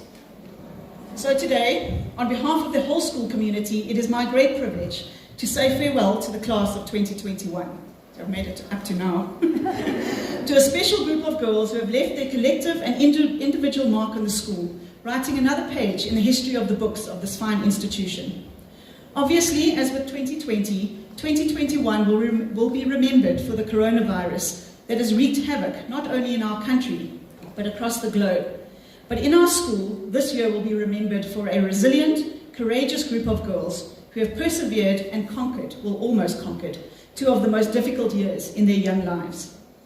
No doubt you will encounter further difficulty in your future, but you have proven how strong you are, and I have no doubt that the skills you have gained through the challenges will stand you in good stead for the rest of your lives. As difficult as it has been, no one can take this experience and what you have learned from it away from you. You are our Matric class of 2021, and we are all very proud of you. You will be happy to know that that is all I'm going to say about COVID-19. And in thinking about what I wanted to focus on tonight, I decided that the most important need in the world right now is hope. Everyone needs hope to carry on. Whatever it is, no matter how big or small, hope is what is getting us from one day to the next. Hope gives us the desire and the will to carry on. Hope comes in so many different forms and means different things to different people, which resonated with me as I thought of all of you. You are all so different, with different experiences, different skills, different talents, and different hopes and dreams. Yet collectively, you provide us with so much hope for the future. Hope is a word often used very loosely, but it can be such a powerful tool. Having walked this 5-year road with all of you, we have watched you grow and develop into the most competent, amazing young adults with the drive, desire, and ability to change the future for all of us, for the better. You did not ask for the situation you were put in, but you've accepted it, evolved, and got on with it. Even without COVID, the world is changing fast, and you have proven that you can adapt and step up. Personally, that gives me hope. It is important to acknowledge that hope is not just symbolic, it is actually very real. In an article on virtualjobshadow.com, it mentions that the power of hope is often a subject relegated to motivational speakers and wishful thinking or greeting cards. However, Dr. David Feldman argues that hope isn't the same thing as wishful thinking, and that it is very real because hope isn't about living in a fantasy world. It's about living in this one. It doesn't deny pain and suffering. Hope is not a delusion, but rather something people very much grounded in the real world and who understand and accept that life can be tough, unfair, and chaotic, used to stay on course and create better realities for themselves. Hope isn't abstract, it's very much concrete. Hope is a way of thinking that pushes us into action. Research finds that when people have hope, they are more likely to make their goals a reality. When people have a clear belief, a clear hope about what is possible, they are more likely to take the action needed on the goal to bring it to fruition. People with hope are people who are able to envision and pursue a future different than their current reality. They are able to set goals, develop multiple strategies to attain these goals, and stay motivated to reach those goals, even when they experience setbacks. So let's focus on you for a minute. That is, after all, the reason why we are here. Each one of you will experience hope differently, and you will attach hope to different symbols and ideas. And I thought that this was a good way of acknowledging the individuals making up this formidable Grade 12 collective. Sorry, my mouth is getting stuck. So firstly, we have the butterflies, whose ability to transform from a caterpillar into a magnificent winged creature represents hope, potential, and resilience. These insects represent an ability to plan and see a world beyond where they are right now. These are our academics, our intellectual thinkers, doing what is necessary now so that when the time is right, they can spread their beautiful wings and fly. Their influence will be far-reaching, and they will change the world with their intellect and critical thinking. These are the girls who have applied their minds to the content and who have truly shown a genuine interest in real learning. They thirst for knowledge and work to understand intricate details across the curriculum, delving deeply into the heart of every subject, from geography to history, the mathematical calculations and what it means, and the importance of being able to balance the finances, from the literature and poetry to the indigenous languages, from the visual art to the drama, and from physical and life sciences to general life skills. You give us all hope that the world is in good hands, and that you are free, and as you are freed from here, which has been your cocoon for the past 12 years, you will flap those beautiful wings, and your influence will be felt far and wide. You may have heard of the butterfly effect, which is essentially a study on weather patterns, but means that a small change in one area of the globe can result in a change somewhere else. The saying goes that if a butterfly flaps its wings in the Amazon, it can cause a tornado in Texas. This is a visual example of how much influence you really can have, and I hope, in fact I know, you will use it to good effect. You add so much value to the collective, and we are hopeful that your interest in knowledge and understanding will result in new careers, new innovations, and new ways of doing things. Thank you to the girls who see the value in learning. Essentially, that is why we are here, and we look forward to seeing the beautiful butterflies you have created when the results come out in January. We will follow your success wherever your wings may take you. Then picture a beautiful sunrise on a crisp spring morning. There is no better symbol of hope than the sun coming up in the morning and a fresh new day that it brings. This analogy perfectly describes or represents the girls who are always optimistic, energetic, and passionate about everything they do. These are the go-getters, the girls who enjoy life and everything it has to offer to the fullest. You all know them. They are the girls who are always present, always positive, and who are generally a joy to be around. They make us smile, laugh, and have been entertaining us with their immense talent and participation in the sport and cultural program since grade 8. These girls have added so much value to the school, using their talents and creating moments for all of us to enjoy. Don't underestimate the life skills you have gained and the friends you have made from participating in these activities. At times, it has been tough. The early morning swimming trainings, the late afternoon practices, spending all weekend at debating competitions, or drama rehearsals all holiday. You have had to learn to commit and persevere, and the past 2 years have really put these attributes to the test. Even when you were not allowed to practice or compete, you still found a way, even if it was virtual, and that shows an enormous amount of courage and resilience. You gave us hope when there was none, and that mattered more than you will ever know. I guarantee there have been times when you have considered giving up, as the commitment was enormous, but you didn't, or at least most of you didn't. And when you look back at your years at school, you will realize that most of your best school memories come from participating in the extramurals. Don't give up doing these things that you love so much. Many of you have immense talent, and you should continue to share that talent with others for as long as possible. Everyone needs some entertainment and hope in their lives, especially now, and you are able to provide that, either at the highest level or just as a hobby. Keep doing what you love for as long as you can. Sailors use an anchor to secure and keep a boat or ship safe, especially during bad weather conditions. Because of its capability to restrain a boat's movement from venturing into dangerous waters, anchors can symbolize strength, security, and hope. Remember, anchors can also provide hope that the boat will survive the harsh weather. This symbol of hope represents our girls who have developed the soft skills. They have emotional intelligence and integrity, show empathy, genuinely care about the well-being of others, and offer their services to help whenever they can. They have kept everyone feeling safe and secure through their service to the school. You have weathered the COVID storm, and it is these girls who have anchored the ship. They have kept you grounded and given you hope for a better tomorrow with their positive mindsets and willingness to help wherever they can. They are always present with a smile, a helping hand, a plaster, or an anchor. These are our volunteers, the first aiders, the librarians, the computer monitors, the hospitality and community service girls. The girls who go out of their way to help others no matter what. These are the girls who always think of others before they think of themselves. And this gives us hope for humanity. A few years ago, Mrs. Bremner did an assembly on pigeons and recited a story. I don't know if you were here for that assembly. Where was it? Weren't you? Oh dear. Maybe she'll have to do it after one of your exams. She recited this is a summarized version. She recited a story about a pigeon in World War II who saved the crew on a plane which had been hit by enemy fire and crashed into the sea.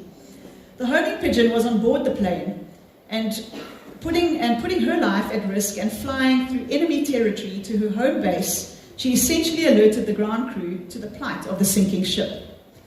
They were able to locate the ship and save the lives of the crew, who otherwise most certainly would have died that day.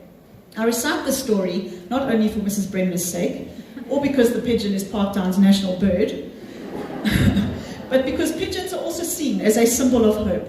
And this act of sacrifice and bravery reminds me of our service girls and volunteers, as everything they do is for the good of someone else and not for any accolades and recognition.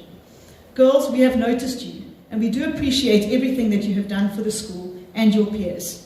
The world needs more people like you, less self-driven, selfless people, and more people who care about others and practice kindness.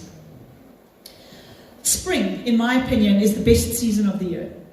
It represents a renewal and a new start. One of the sure signs indicating the beginning of spring are the beautiful green shoots that start to appear on the trees. Shoots which very quickly become bright green leaves and colourful flowers.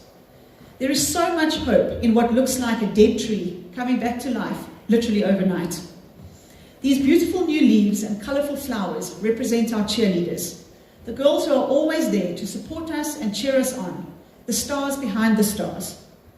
They are there to make us look good and feel good, just as the leaves and flowers do on the trees.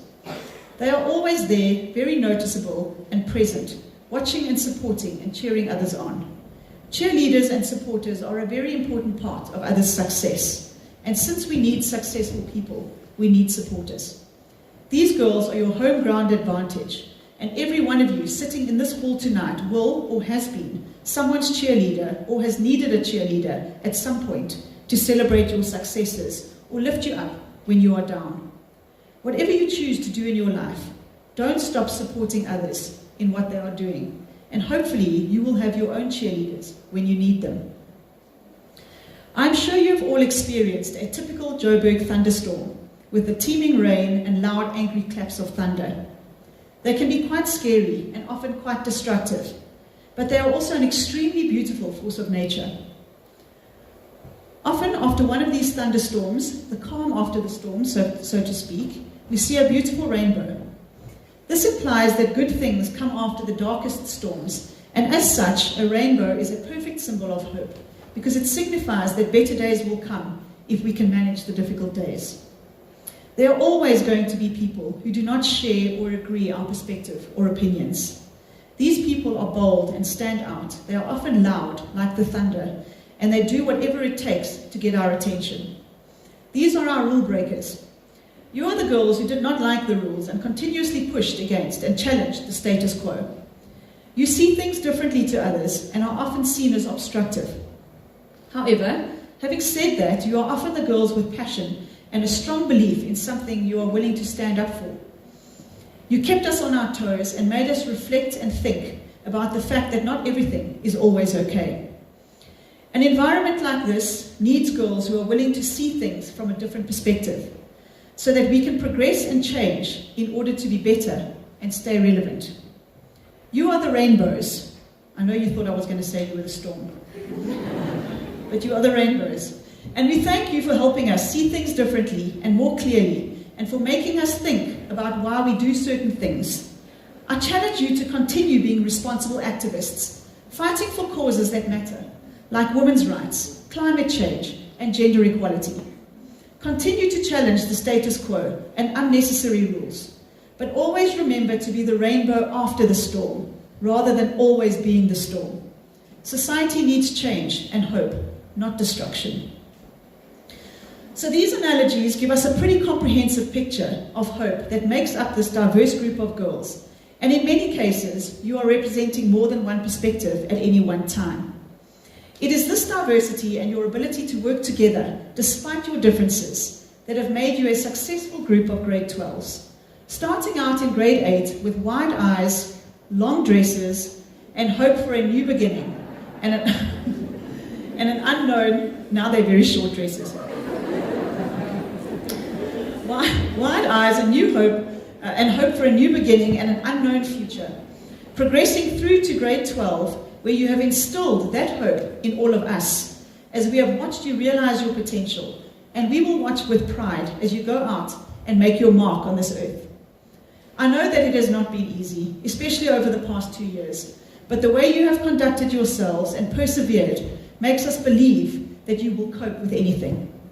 As individuals and as a collective, you have made an indelible and permanent mark in the corridors of the school, and you will always be part of the Parktown Girls Matric class of 2021. Each of you has been given tools, such as the ability to work hard in a diverse and challenging environment, to go out there and change the world individually, and we look forward to reading about your many successes in the years to come. I must also acknowledge and thank all the cultural, sport and service captains for their contributions, for the contributions you have made to your activity over a number of years. Many of you, unfortunately, did not really get a chance to test your leadership skills to their full potential on the field or in performances. But that did not stop you from keeping the girls motivated and doing everything possible to come up with other, new and innovative ways to keep your activities going. This is the true definition of leadership, and we thank you for everything you have done. Then thank you to Amara, Neba and Chidima, who made a formidable team. You complemented each other so well, each with different skills and attributes. Together with your RCL, your leadership and your concern for the general well-being of the girls in the school was evident in the meetings and conversations that we had. the suggestions and solutions you proposed, and your passion to represent everyone in a fair and objective way. It is so important to have learner leaders who understand the dynamics of your peers and to work on their behalf. Although you had limited opportunities to leave your mark through your portfolios, you have certainly left your mark on the school by helping to guide your peers through this incredibly difficult year. Your presence has been felt and is very much appreciated. So to the 3 head girls and to the RCL of 2021, thank you for your contribution. Then let's not forget the parents. You have lived these 5 years with your daughters and experienced all the highs and the lows. I hope you have felt as though you were part of our family, and we say farewell to many of you too. Many of you have been with the school for 5 years, but some for even more than that. Just as we will miss the girls, we will miss you too. A special thank you must go to the parents who have served on the school governing body and the Parents Association. As a school, we cannot function effectively without your assistance, and we are so grateful for your unconditional help and support. So girls, for the part they have played in your successful journey through the school, I think you should give your parents a round of applause.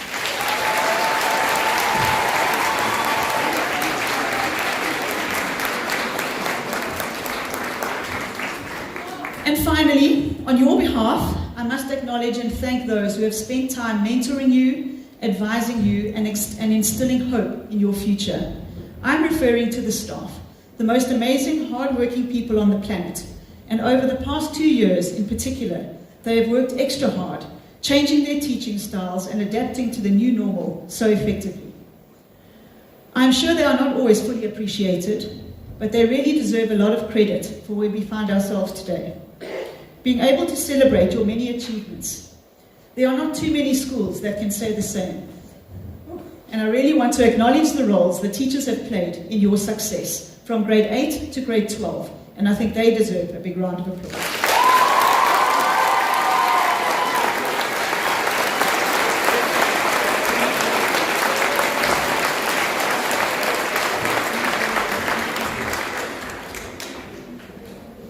So as this year draws to a close and you all move on to whatever comes next, don't forget to look around you and acknowledge all the butterflies, the beautiful sunrises, the anchored ships in the ocean, the bright green leaves and the blossoms on the trees, as well as those powerful Joburg thunderstorms, followed by a beautiful rainbow.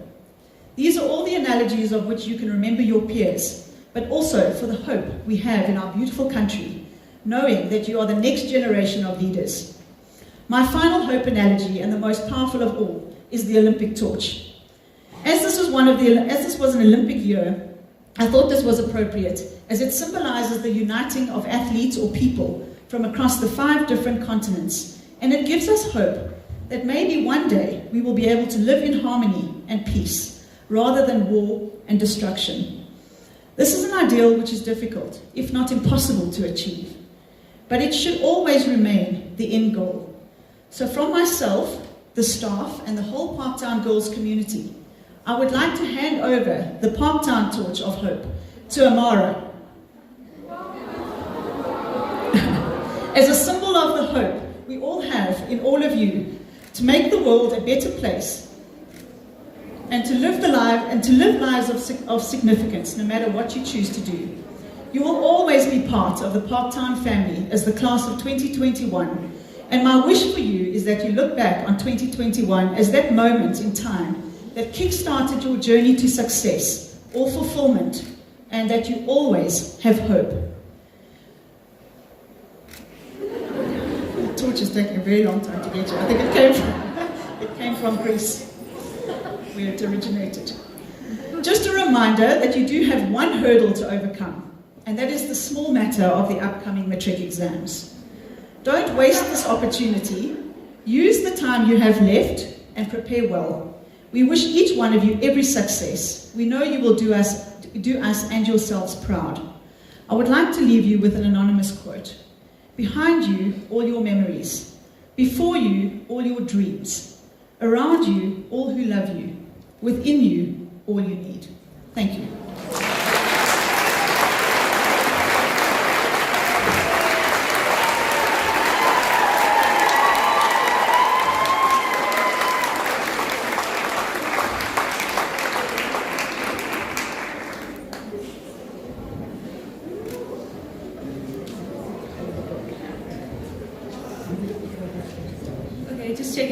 can hear me? Cool. I said no tears tonight, but after seeing this grade win so hard, I think that may be a little bit difficult, so bear with me. All right.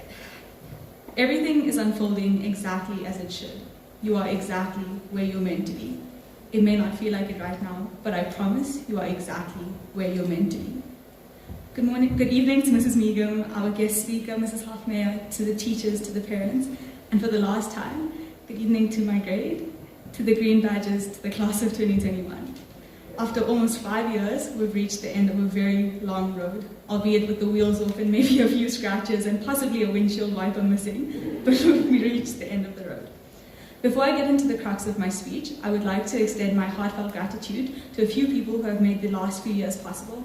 To our headmistresses, the teachers, the staff, the governing body, to the ground staff, to all the graders below and above us, to every single parent sitting in the audience. I suppose it takes a village to get a grade through high school, and you have all been key components in this journey. Thank you.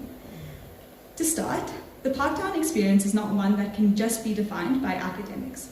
Rather, it is defined by the comfort you feel when you hear the marimba band playing on a Tuesday afternoon or at every school event. It is defined by inter-house events that may have gotten slightly too competitive, even though we all know Arians will get the dub anyway. It is defined by the pride you feel watching a Parktown team win, even when you don't do the activity yourself. It is defined by finding friendships across the grades and the relationships you form with your teachers. It is defined by walking into that specific classroom where everything makes sense and your love for learning is reignited.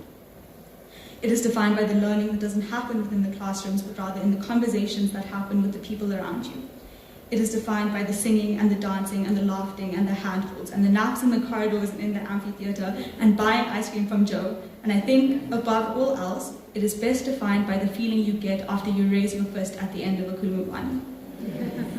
We've had the privilege of receiving the Parktown experience over the last 5 years, and tonight is a commemoration of that. It is a commemoration of us. While Valediction focuses on academic or tangible achievements that are easily measured, and I know that our grade is known as the grade that has done this for the last 5 years, I'd like us to think about what the last few years have been beyond these achievements. See, the thing is, not only have we worked hard to achieve, we have worked exceptionally hard to be the people that we are today. That's not something that can be measured by numbers, or that you can plot on a graph, or that you can receive an award from, but I think that it is something that deserves just as much recognition as all of the awards and all of the achievements. From our name badges, we have stepped into identities that are so far beyond our comprehension, but I don't think the journey to being the people that we want to be has been an easy one. I think it's fair to say that there have been nights where the cheers are too many to count, and when the all-nighters start to feel like a routine, I think then life becomes a little bit overwhelming. But the fact that we're all here at our Valediction shows that every obstacle, every test week, every moment that you thought you would not be able to get through, you have been able to get through with grace. Not only have you gotten through it, you've grown through it. So, babes, look at you now.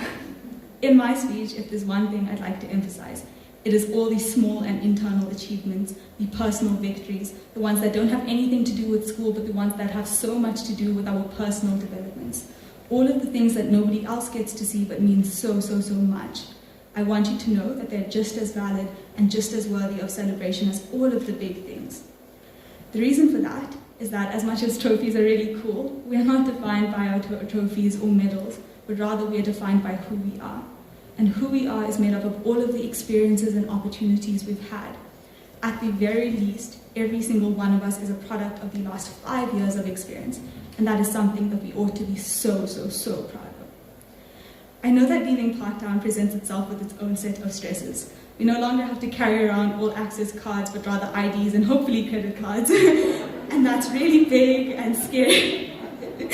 But that's really big and scary and uncertain, but there is so much beauty in that uncertainty. Because nothing is determined, this means that everything that is yet to be determined is completely up to you.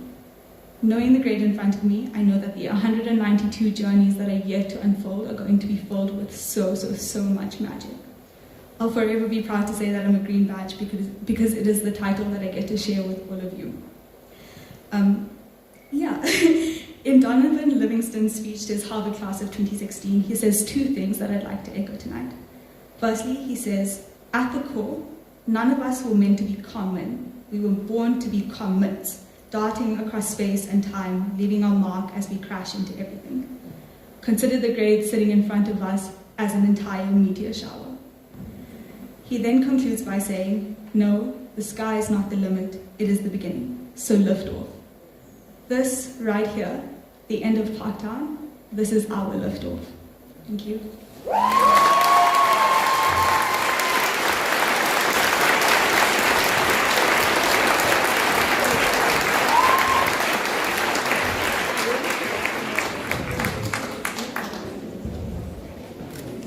Right, girls, so this is now the moment that you have been practicing for. So it's now time to put those voices to the test. And for the parents, this is the Matric's farewell in song, so bear with them, but I think they're actually going to do pretty well.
last thing, which is the school song and the academic procession.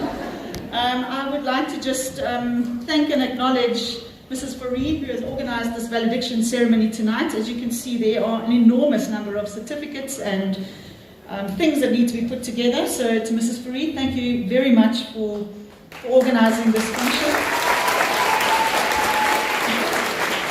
And also to Mrs. Brownbull, who did all the certificates and the typing and the putting of the marks and things together, and obviously for playing the music for you for tonight. So thank you to her. And obviously then to all the staff and the parents for being in attendance for this really special evening. So girls, I hope that you've enjoyed this function. It was for you. And so the final word then is to ask you all to please stand so that we can sing the school song, and if you can then remain standing for the academic procession.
Thank you.